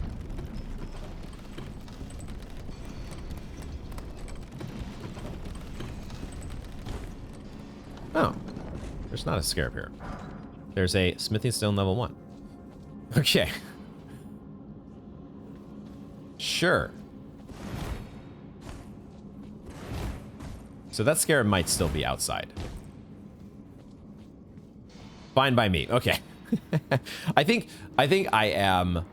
Oh, I don't think this is coming across as I'm recording, but I will just say that I definitely am feeling a little bit of a lack of investment in the play sessions here in the Weeping Peninsula, because it's just the nature of playing in an area that is not super challenging. When you have out-leveled an area, you know, that normal challenge that you just love and you savor in a FromSoft game is not there. It may not be the most challenging area, even if we had come here at the appropriate level, but we're definitely accentuating that fact. So I may not be as fully engaged energetically. At least I don't feel that way. Like I might normally be going into like when we head finally into like West Liurnia, it is going to be game on. When we head into Raya Lucaria, it's going to be game on. When we figure out that freaking Grand Lift, like there's part of me that wants to just go searching out in the freaking Dragon Barrow to try to find that other half crescent so we can figure out the freaking Grand Lift and get to the Erd Tree. Like there's so many cool things to do in this game. And we're still, you know, because the completionist in me and wants to check every single area and fully explore and, you know, find golden seeds and sacred tears and stuff like that. We got to spend time in the Weeping Peninsula, even if it's a little bit trivialized. But it's fine. It's fine. We're still going to have some fun. We're still going to be making our way through just fine. I think this is a fair lineup, honestly. I feel like this is a perfectly fine lineup to be using. Now, there is one spell here that I have not tried yet. I think I will experiment with this Blessing's Boon off camera. I had seen it just before I started recording today, as I was like thinking like, okay, we're gonna equip these aspects of the Crucible and try them out. And then I noticed this one here, and I was like, oh, I don't remember ever trying this, because I think, well, you can see it requires 24 faith, and we just hadn't tried it before because we had 23 faith. And yes, I could have put on that one piece of gear that puts me up to 24 faith, but I just literally forgot about this spell. It's 26 FP compared to 16 FP for Bestial Vitality. Maybe it gives a better trickle heal. I don't know. I'm going to test that myself later. For now, I think we just keep on rolling. Do we need our lantern? Our lantern looks like it is on.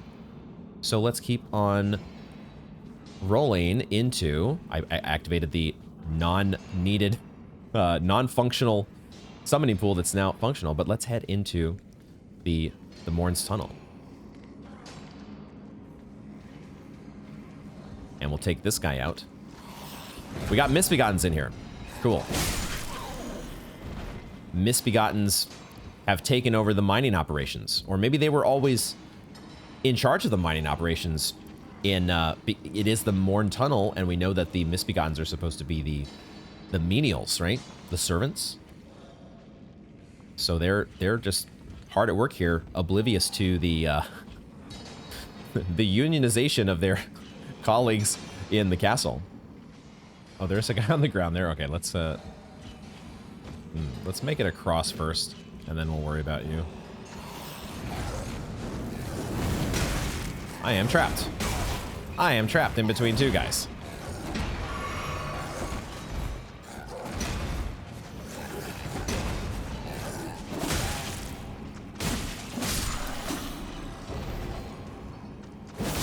Okay, somehow I did not roll off a ledge. And I also didn't die to those guys. I was wary about like using my flame sling. I should have just switched to lightning bolt and done it and shot the lightning bolt from across the way.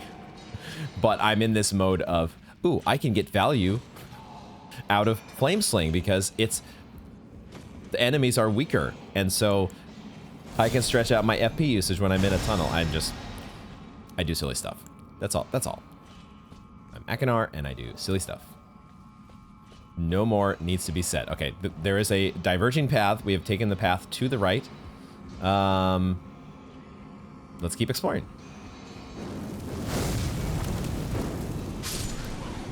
At least the flame sling does, in fact, take out the enemies in one hit. At least an uncharged one. Sorry, a charged one. Unfortunately, an uncharged version does. We got another iron cleaver. An uncharged flame sling does not. So, noted. Oh, they do have the,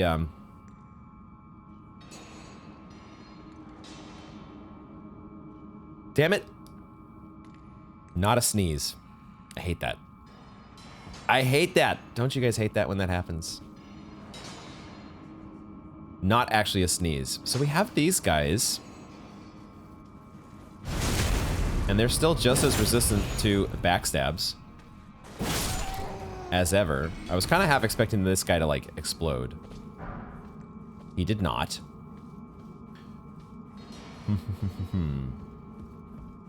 I don't know where I was going with any thought that I had other than that Akinar does silly stuff, tries to get too much, tries to get too fancy with his different spells and his mana usage and his sacred tears. Let's just focus on exploring a fucking tunnel, shall we? Morne Tunnel. Morne frickin' Tunnel. There are several different ways to go here. Which way do we go? Why don't we go this way first? We picked up some stanching boluses, which I think is the one that prevents bleed buildup, which feels like a very random pickup to have in here. Oh, that's not a dog in there. Okay, I was expecting there to be a dog in there because I remember there being a dog inside of one of these little huts. Oh my god, there's a chest though. Fuck. That chest is sus to me only because the chest, well, every chest is sus. Let's be honest. It's not only that chest. Every chest is sus now, but I do remember that the original transporter trap, did take us to one of these little mining shacks in the Crystal Tunnel.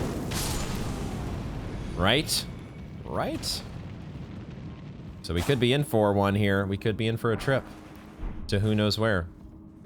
Let's at least kill off the other dudes in here first, and then we'll... This guy I notice has glowing eyes. Does that mean you give me more runes? I guess, 485. That feels like more than I would normally get. And a cracked crystal. Somber?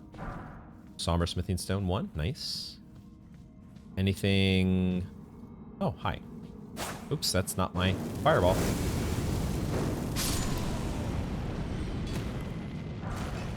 And a large glintstone scrap. Because I took a break, forgot to turn my lantern back on.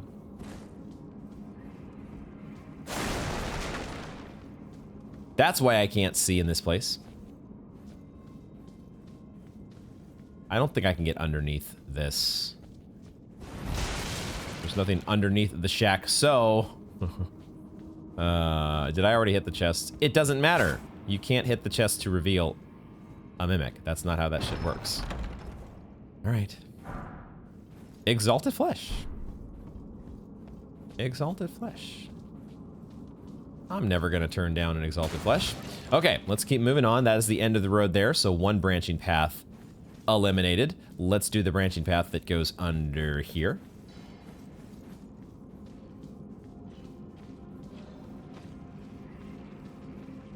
See what we got down this way.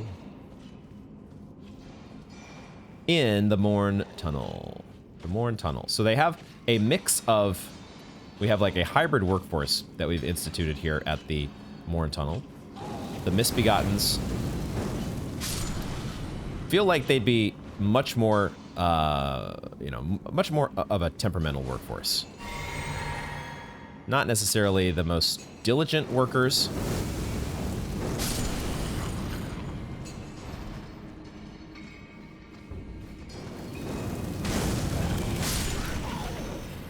Maybe a little more, you know, prone to joking around on the job. Their faces just still crack me up. You son of a bitch. Sticking... Wow, I can't get a...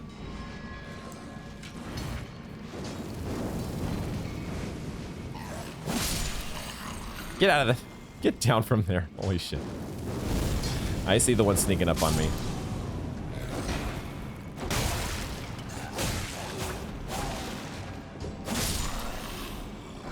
I did see him sneaking up from the corner.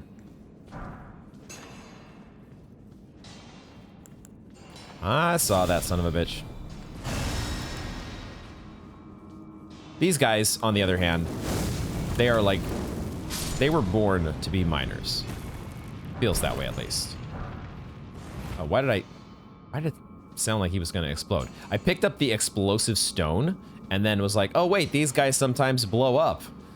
We would have already been exploded by that point. 2 Arteria Leafs. Not bad. Which way did we enter from? Not sure. It was this way. Was it? I think so. There's a dead dude here, but there's also a smithing stone that I neglected to pick up, so wasn't sure at first. I think we did enter this way. Starting to get a healthy little pile of runes here, finally. They do take a little longer to accumulate in the Weeping Peninsula, but we're finally there. We have finally reached a substantive, you know, it's not even a full level. Can you really say a substantive amount of runes? It's really not. Okay, there is a tunnel this way, and I think there's a tunnel over this way as well. So let's go to the left.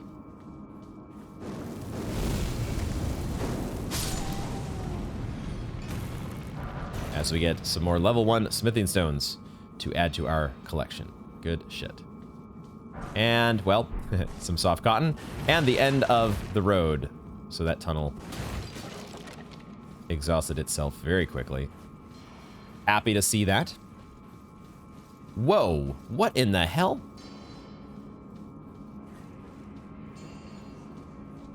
Oh, that is funky as all get out. What the actual... Also, there's... Oh, this is where we came in, isn't it? Oh, shit. We could have just fallen down here, couldn't we? That probably would have been a non-lethal fall. Okay. But this wall here... Dude! Has it been doing that shit in other tunnels and I just never noticed? Is it one of these, makes it a little easier to load? Or it keeps certain parts from loading before they're needed? Is that what that's all about? This looks like a boss door, though. I feel like this is a boss door. Am I ready for that shit? Are we ready to take on a boss? We're probably ready. We've got our flask of wondrous physics still. We could do it, right? We got some holy water pots. We got some pickled turtleneck. I'm gonna take the pickled turtleneck before we go in.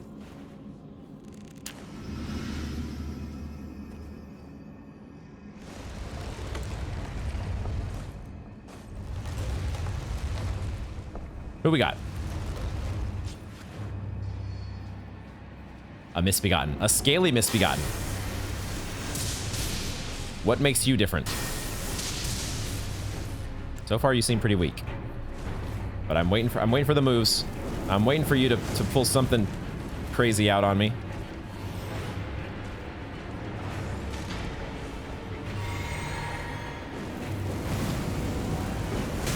Yeah, he went a little roly-poly on us, but I think that's fine. I think it's fine. It was a close call. There was you know, there was rusted anchor. Okay, wow. It is what it is, folks. It is what it is. This is an open world game. It's gonna happen one way or the other. Maybe not to this extent for most of the time. We'll try to be a little bit better about figuring out where we're supposed to go on time, quote unquote, because this is, you know, it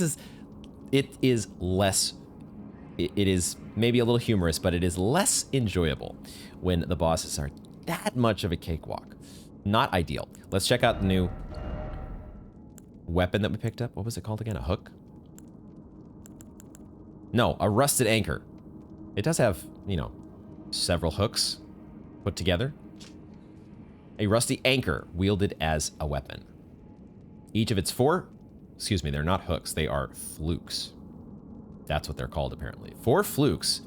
Each of them is thick and sharp, enabling piercing attacks. I would not think of this as a piercing weapon, but okay. When the Tarnished left the lands between with their lord, one boat alone was said to have been left behind. I mean, that's really cool that there's like actually a kind of an interesting piece of lore on this. Otherwise, just a very random, weird weapon. But the Tarnished left the lands between with their lord. That's got to be Godfrey, right? This feels like this is related to these bits of dialogue that we've been getting from Melina in the Words of Marika, which I may need to review. Left the lands between, right? Didn't she kind of, I don't know if she banished Godfrey, but she basically sent away, she took the blessing of grace from them, and then they were sent off to war and perish in far-off lands. But one boat alone was said to have been left behind. Is that the Misbegotten? Were the Misbegotten that one boat? Interesting. We're not taking the warp. We're not taking the warp back to the beginning because there is a little bit more to do. There was one other, at least, although, I don't know, maybe it would be easier to go back to the beginning, just warp back. But I think that also respawns all the enemies. Let's not respawn the enemies, just so we can more easily figure out where we've been or not been already. I think we need to head back this way.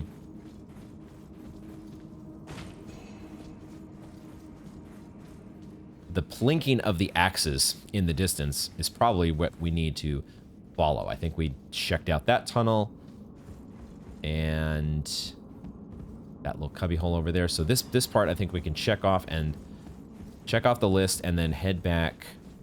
Is this the tunnel that goes... Right, this is where the beam led us across. And I think up here is all we have left. Interesting. We have to jump across here. All right. It's kind of interesting little transition. And then that's it. Okay. It just takes us up to this guy. The last lone miner stuck mining away in the Morne Tunnel. Okay, Morne Tunnel dealt with. And, so now we are ready to move on to where? That's a good question. Where are we moving on to? I am going to ride... I'm going to ride this... pull out my torch and ride up this elevator one more time because I thought for sure I heard a scarab.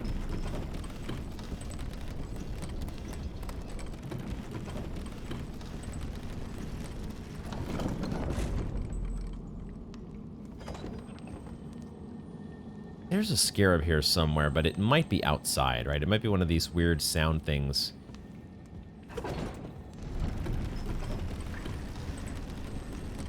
Oh, wait, no! There is another tunnel there. Hold on a second.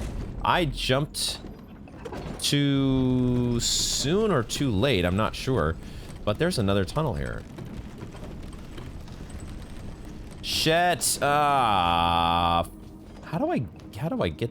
Oh, maybe I can just jump from up above. I don't even have to be on the elevator, maybe.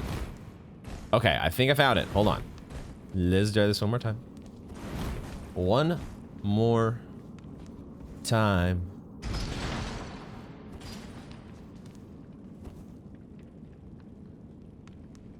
We'll take the elevator all the way to the top. That's the smart way to do this, probably. Let's also rest real quick. Just top off all our health. And ride this all the way to the top. Because I think we can actually access it from here. Yeah. Yeah, easy. Wait a second, though. Wait, did I already go in here? What the hell? What the hell? Well, now I'm really confused. Now I'm seriously confused.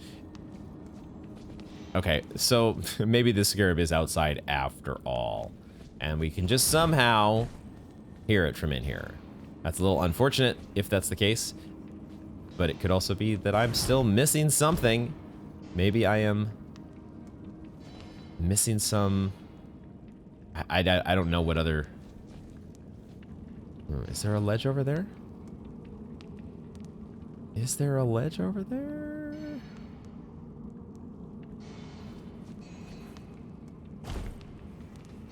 It kind of looks like there's a ledge there, but I don't see anything more. I don't see another tunnel or a place that would lead to a scarab, so that's it. We're heading out. We're getting the hell out of here. And we might actually, let's look at the map. Because now, if we exit Morne Tunnel, we're just back out to the poison flowers. And we've explored the demi-human forest ruins. We've kind of done this entire eastern side now, haven't we? I think we have. So it actually is... We actually, I think, want to head here. We want to head to the Church of Pilgrimage. And head down to the Erd Tree. We took out the Erd Tree avatar, but we never fully explored near the Erd Tree. And so I think that's what we're going to do next. And keep on moving through the Weeping Peninsula. And I suppose we can take out these guys in the process. And just put them out of their misery.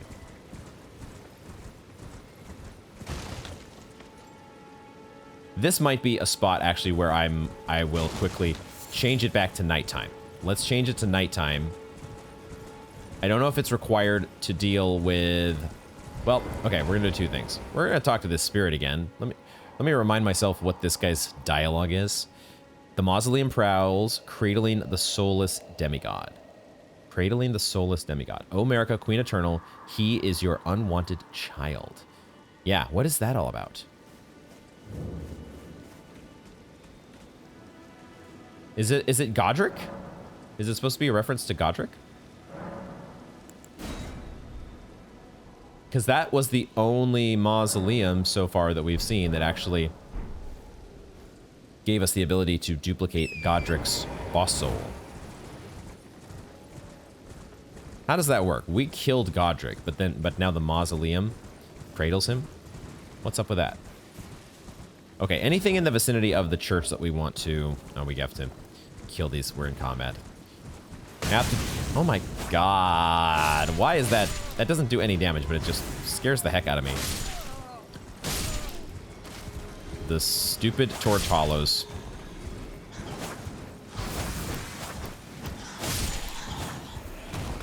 Always the stupid torch hollows.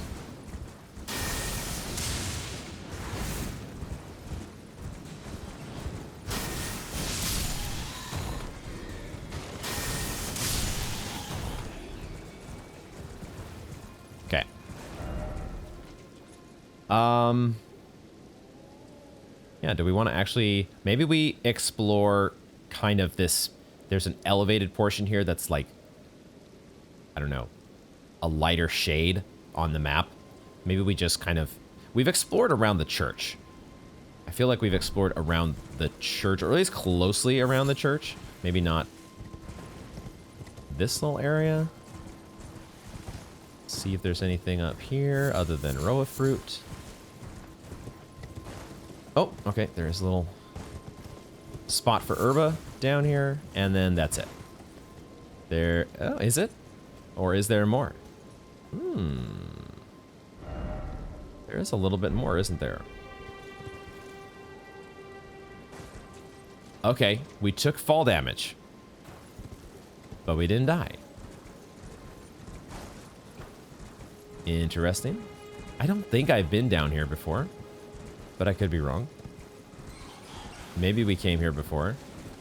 This doesn't ring a bell. I'm seeing like the octopus or land squirts. I don't know. Are these supposed to be the land squirts and not the pucker-ups? There's like a whole bunch of loot down here. What the hell? I did not mean to launch a lightning bolt. I meant to switch back to my sword, but it's fine.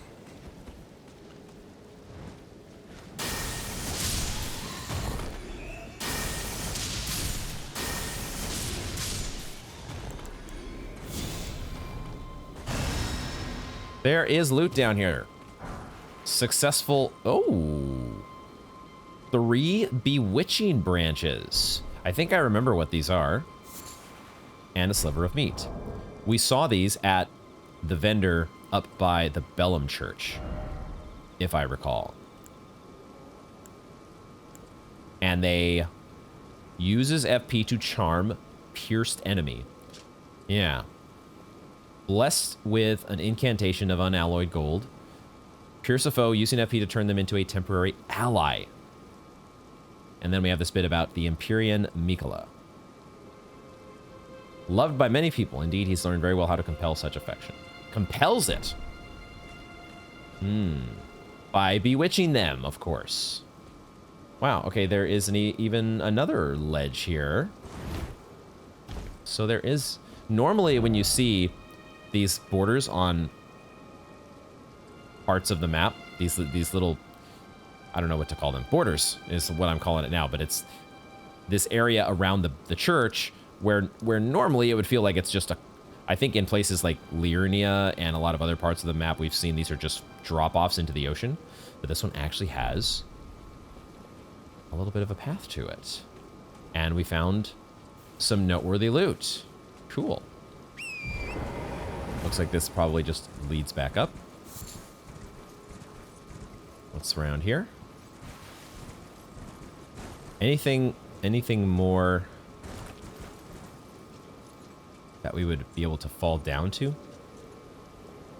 Just death, I think. Although, what's over here? What's over here? It kind of just keeps going. It's going to end at some point, right? Okay, it does eventually dead end. I was getting a little excited thinking, man, did we find a secret cave? Super secret tunnel? All right, let's head up.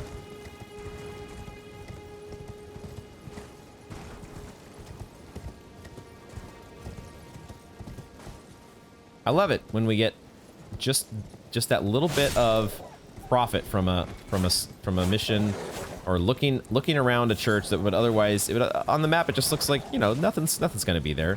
Why do I even bother? But dude, I am so sorry, Torrent. The wolves are...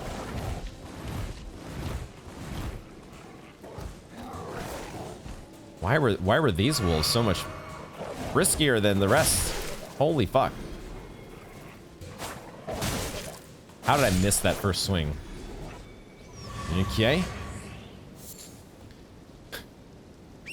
Out of nowhere, the wolves attack. I swear to God. I swear to God.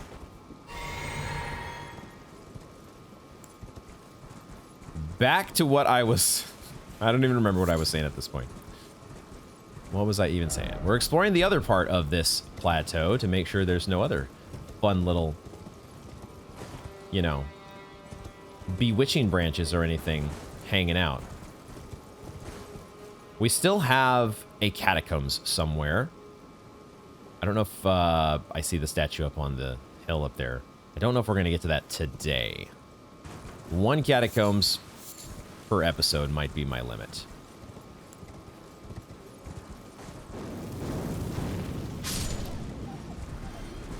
Might not be able to handle, especially if it's another like Impaler's style. Impaler's Catacombs. Don't know if my brain can handle it.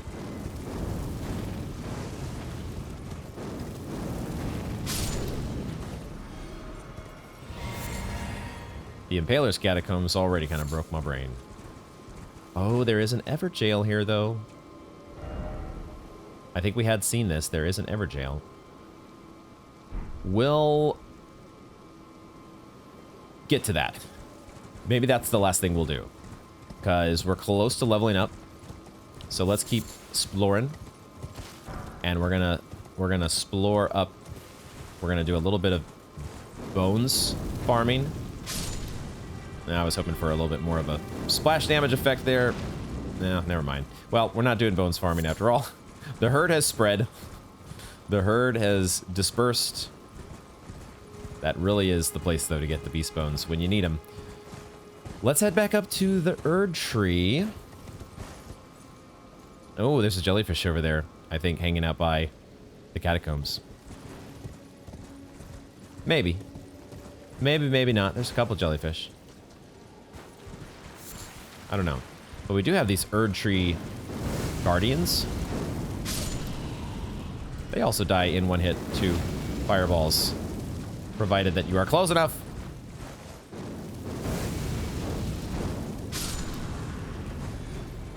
More their gear? Not this time. So the Erd tree guardians probably don't get anything special for killing them all, but I'm in the mood for doing it anyway. We get a guardian mask. Okay. This is probably going to have the same blurb as we did. This is kind of cool looking, though. I did mention before that I liked their mask, and it is... Oh, of course it's an upgrade in damage negation from our scarab, because it's a scarab. Oh man, look at that. I kind of like that, actually. There's part of me that kind of likes that. I also like getting the FP reduction that we get from the scarab. But that's a cool option if we decide to ditch the scarab hat at some point.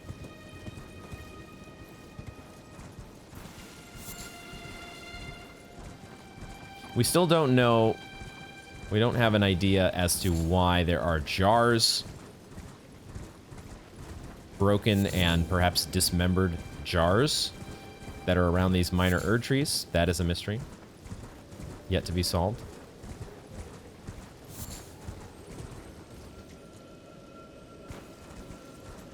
Is it possible that I think this was the scarab that we heard from the tunnel? I think we're also hearing some singing.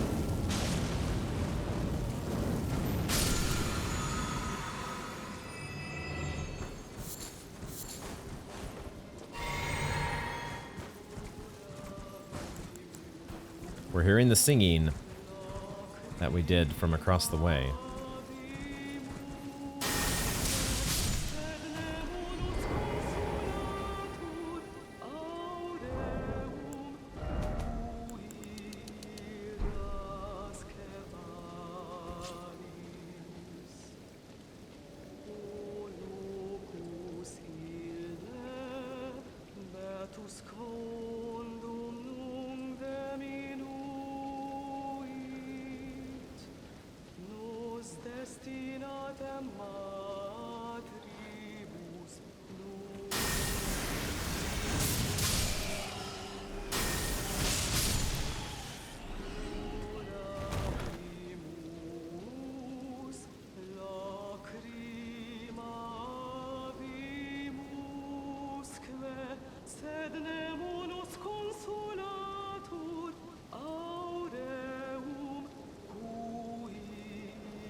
This is absolutely fascinating.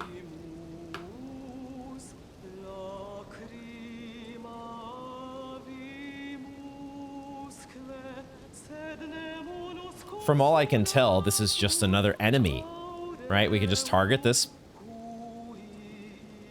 individual. But she's singing an absolutely beautiful song.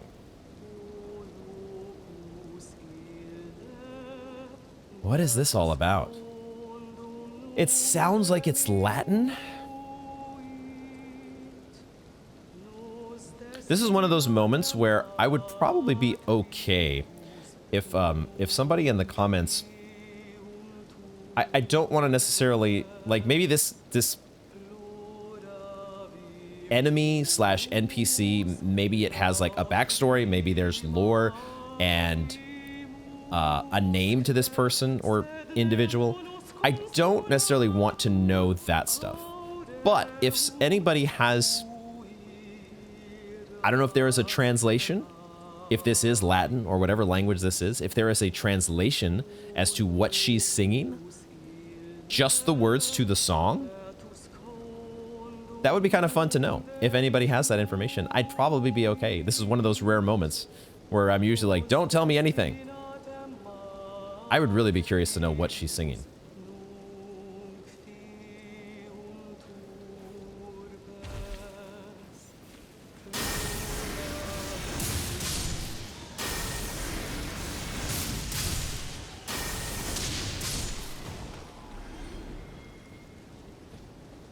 Because that is so rare to have an enemy.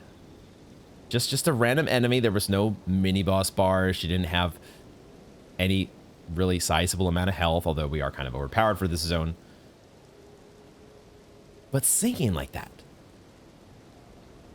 Okay, there is a crown. This lady has a crown.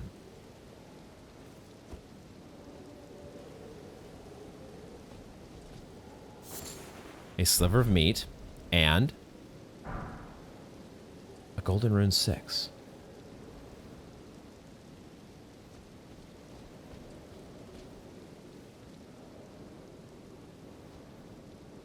She has the crown, and she also has some other sort of beads or something that she's wearing.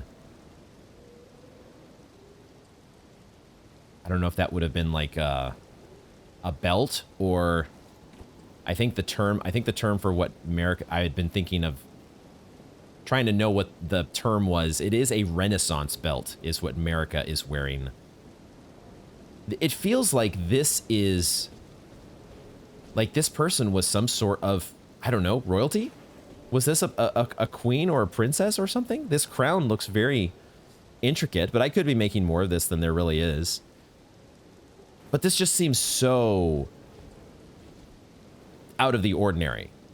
Because otherwise, like, the loot is not particularly noteworthy. It's a level 6 golden rune, which is cool. But it's not, just otherwise hanging out with some bats here. And yet singing.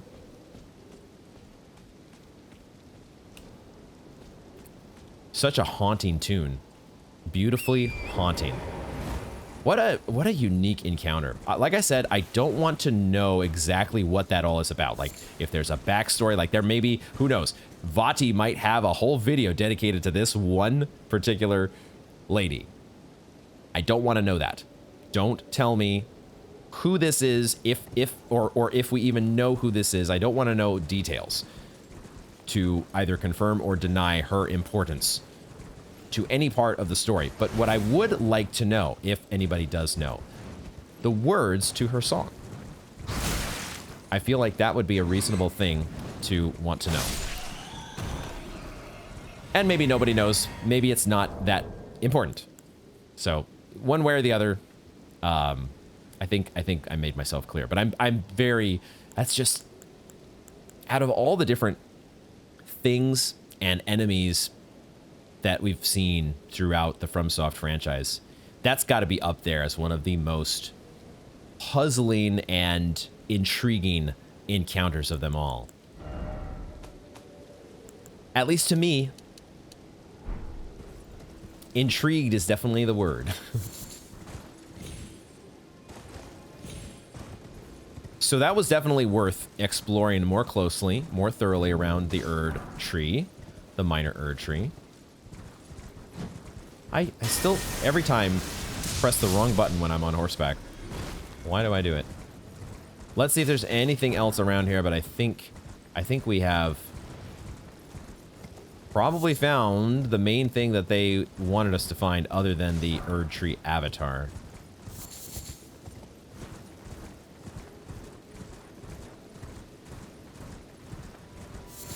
Oh, wait, there's a turtle. No, that's...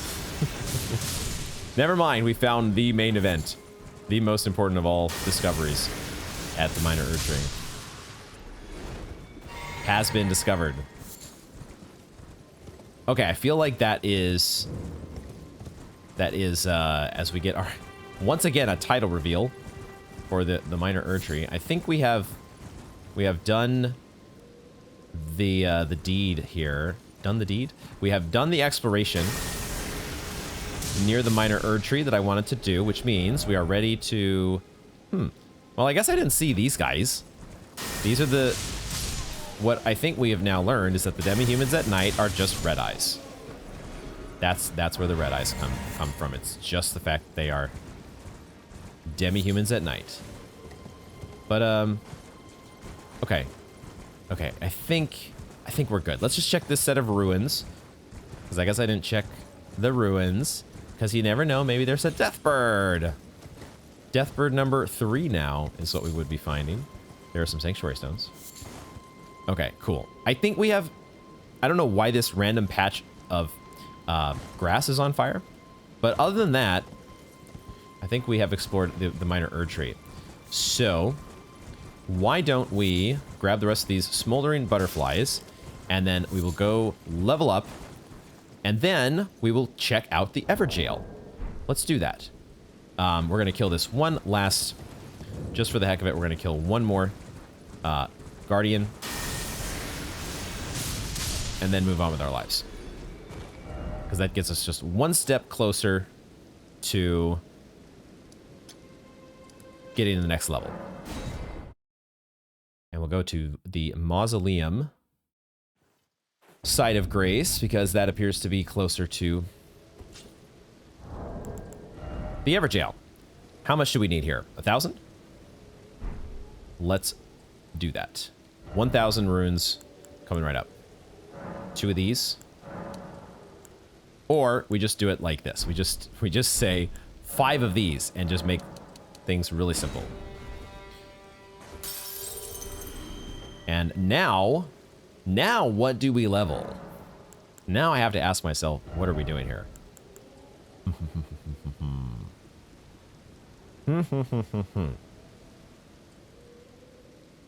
I kind of want to get to 27 faith, if I'm being honest. Because I really like the idea. Maybe 26. We could go 26 and then throw on that commoner's garb to get us to 27. Because I really want to do that horn, the crucible horn attack. It was sick. In fact, I might use that for this Everjail fight. Let's get to 27 faith, or maybe 26. And then we'll see where we go from there. Let's do that. We're going to mix our flask to give us faith, because I'm going to equip the horn spell, the horny spell. We're going to do aspect of the crucible horny. And it may not be needed against this, you know, lower level enemy potentially in the Weeping Peninsula. But you never know.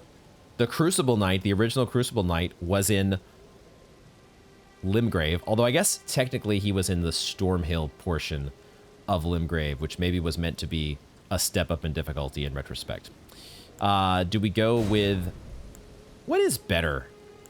The green spill or the green burst? What is better? It might be better just to do... Ooh, that's actually a good question. What type of damage? What type of damage is the horn? Is the horn crucible? What type of damage is it? Is it holy, or is it lightning? I feel like it's holy, right? I kind of wish it would be a little easier to tell. But I think it's holy. I know I can't use it right now, but I will be able to use it in a moment when we pop our Flask of Wondrous Physic. So let's go to the map and let's put a marker here. And there should be a Stake of America, I'm guessing. We're going to also slightly reapportion flasks. Because we still don't have 9. God damn it. And let's get over here and get that aspect of the Crucible ready to go.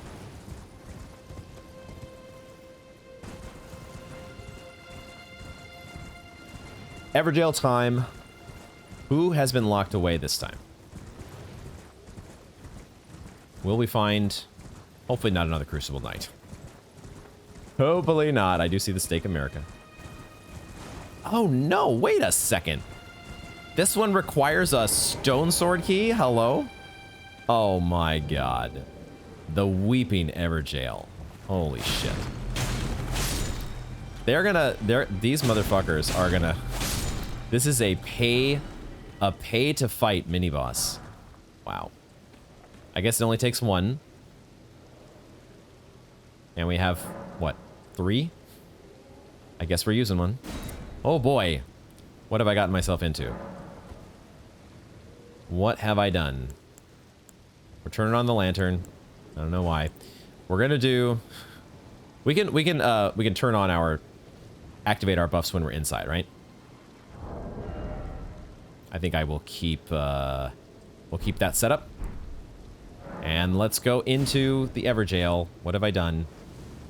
Freaking stone sword key to go into an Everjail. All right, let's do this. Let's do the pickled turtleneck. And let's do the Flask of Wondrous Physic. Let's get to it. Ancient Hero of Zamor. That was too short. Ancient Hero of Zamor. Let's charge this shit. Go. All right, now we're talking. Oh my god. Okay, I gotta learn the distance here. Yo, I was gonna say it looked like he was about to pull out a Frost attack. Is that the very first Frost attack we've seen? Whoa, shit. Oh my god. Okay, luckily you don't hit very hard with that Frost attack. At least not yet. Why do I say this? When I know that he's probably got some killer one-shot move coming. I was expecting you to charge at me that like that. Okay, there it was.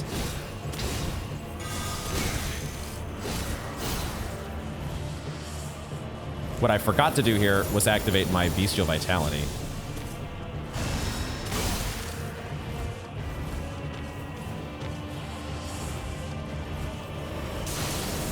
Ooh, that was a new move. Had not seen that one. No! I meant not to do Bestial Vitality again. I wanted to go back to my fucking aspect. Woo, he got spin moves. He's got the spin moves. We are actually having a little bit of a struggle session with stamina right now. Okay, he does charge all the way across the map. Ay, ay, ay.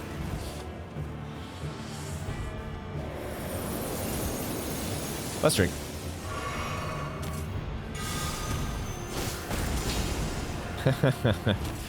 Flying right past each other.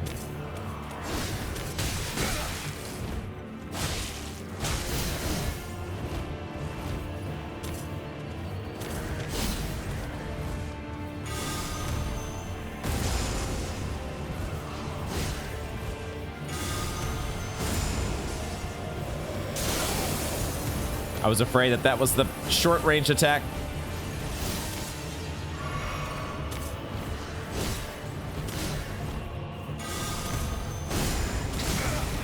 You have a bad habit of like jumping over my super badass aspects of the Crucible Horns attack. Can we please coordinate this a little bit better? I'm late on the roll there. No! No! Okay. Ancient hero of Zamor, you got me. You motherfucker. I thought for sure that we were gonna have that. First try. Damn it. Okay. The aspect is cool. But I'm still learning. I'm still learning its range. It has some range complications. So we gotta learn that shit. Let's get back in there. Let's get back in there, and we can. We're going to also apply this guy this time. We're gonna do this. We're gonna do this, and then we're gonna do this.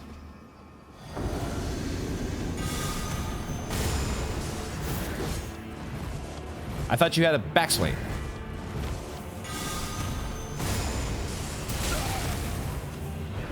So that didn't do very much damage. It just built up a lot more frost.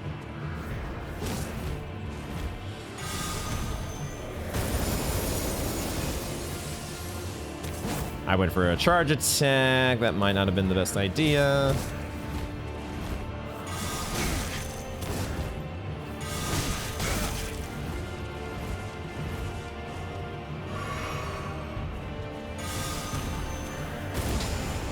I swear to God.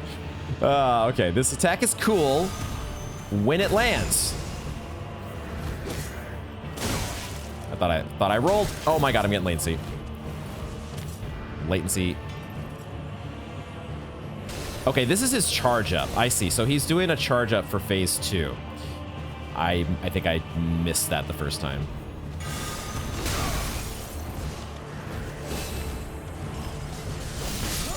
Damn it.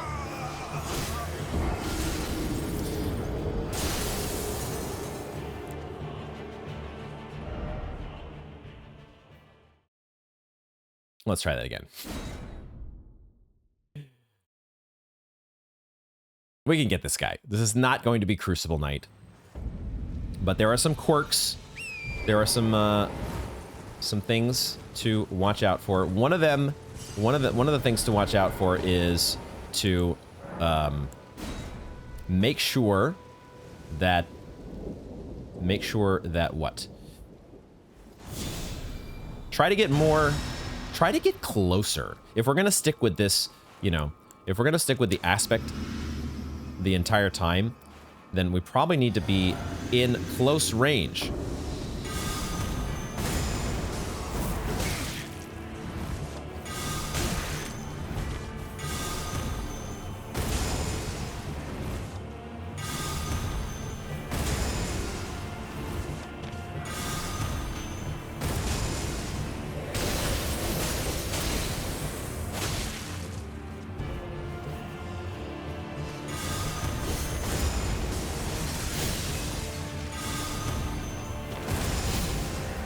Did I actually hit him that time? I guess I did. I thought we were going past each other again.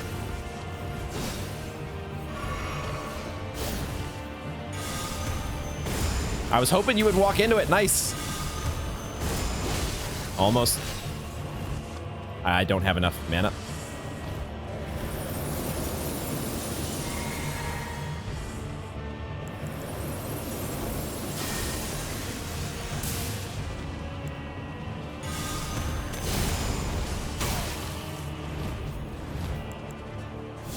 I didn't mean to do that. I meant to do Lightning Spirit. Because he only needs one more hit. There we go. There we go. Let's use one of these. Enemy felled. Ooh. Radagon's Scar Seal. And we got 7k runes out of that. I think that was probably worth a gold pickled Foulfoot. Anytime we get over 5 as a result of that, I think I'm pretty, 5k that is, I think I'm pretty satisfied. Okay, all right. Dang it, what was the enemy's name? I forgot the mini boss's name, you guys. Can someone please remind me in the comments? What did we pick up? Was that a key item? Let's go order of acquisition. What did we get? It was not a key item. What did we get? Weapon?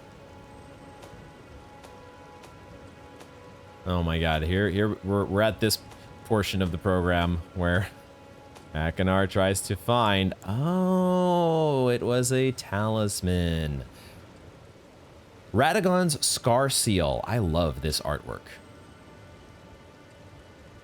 It looks like an eye. It is an eye engraved with an Elden rune.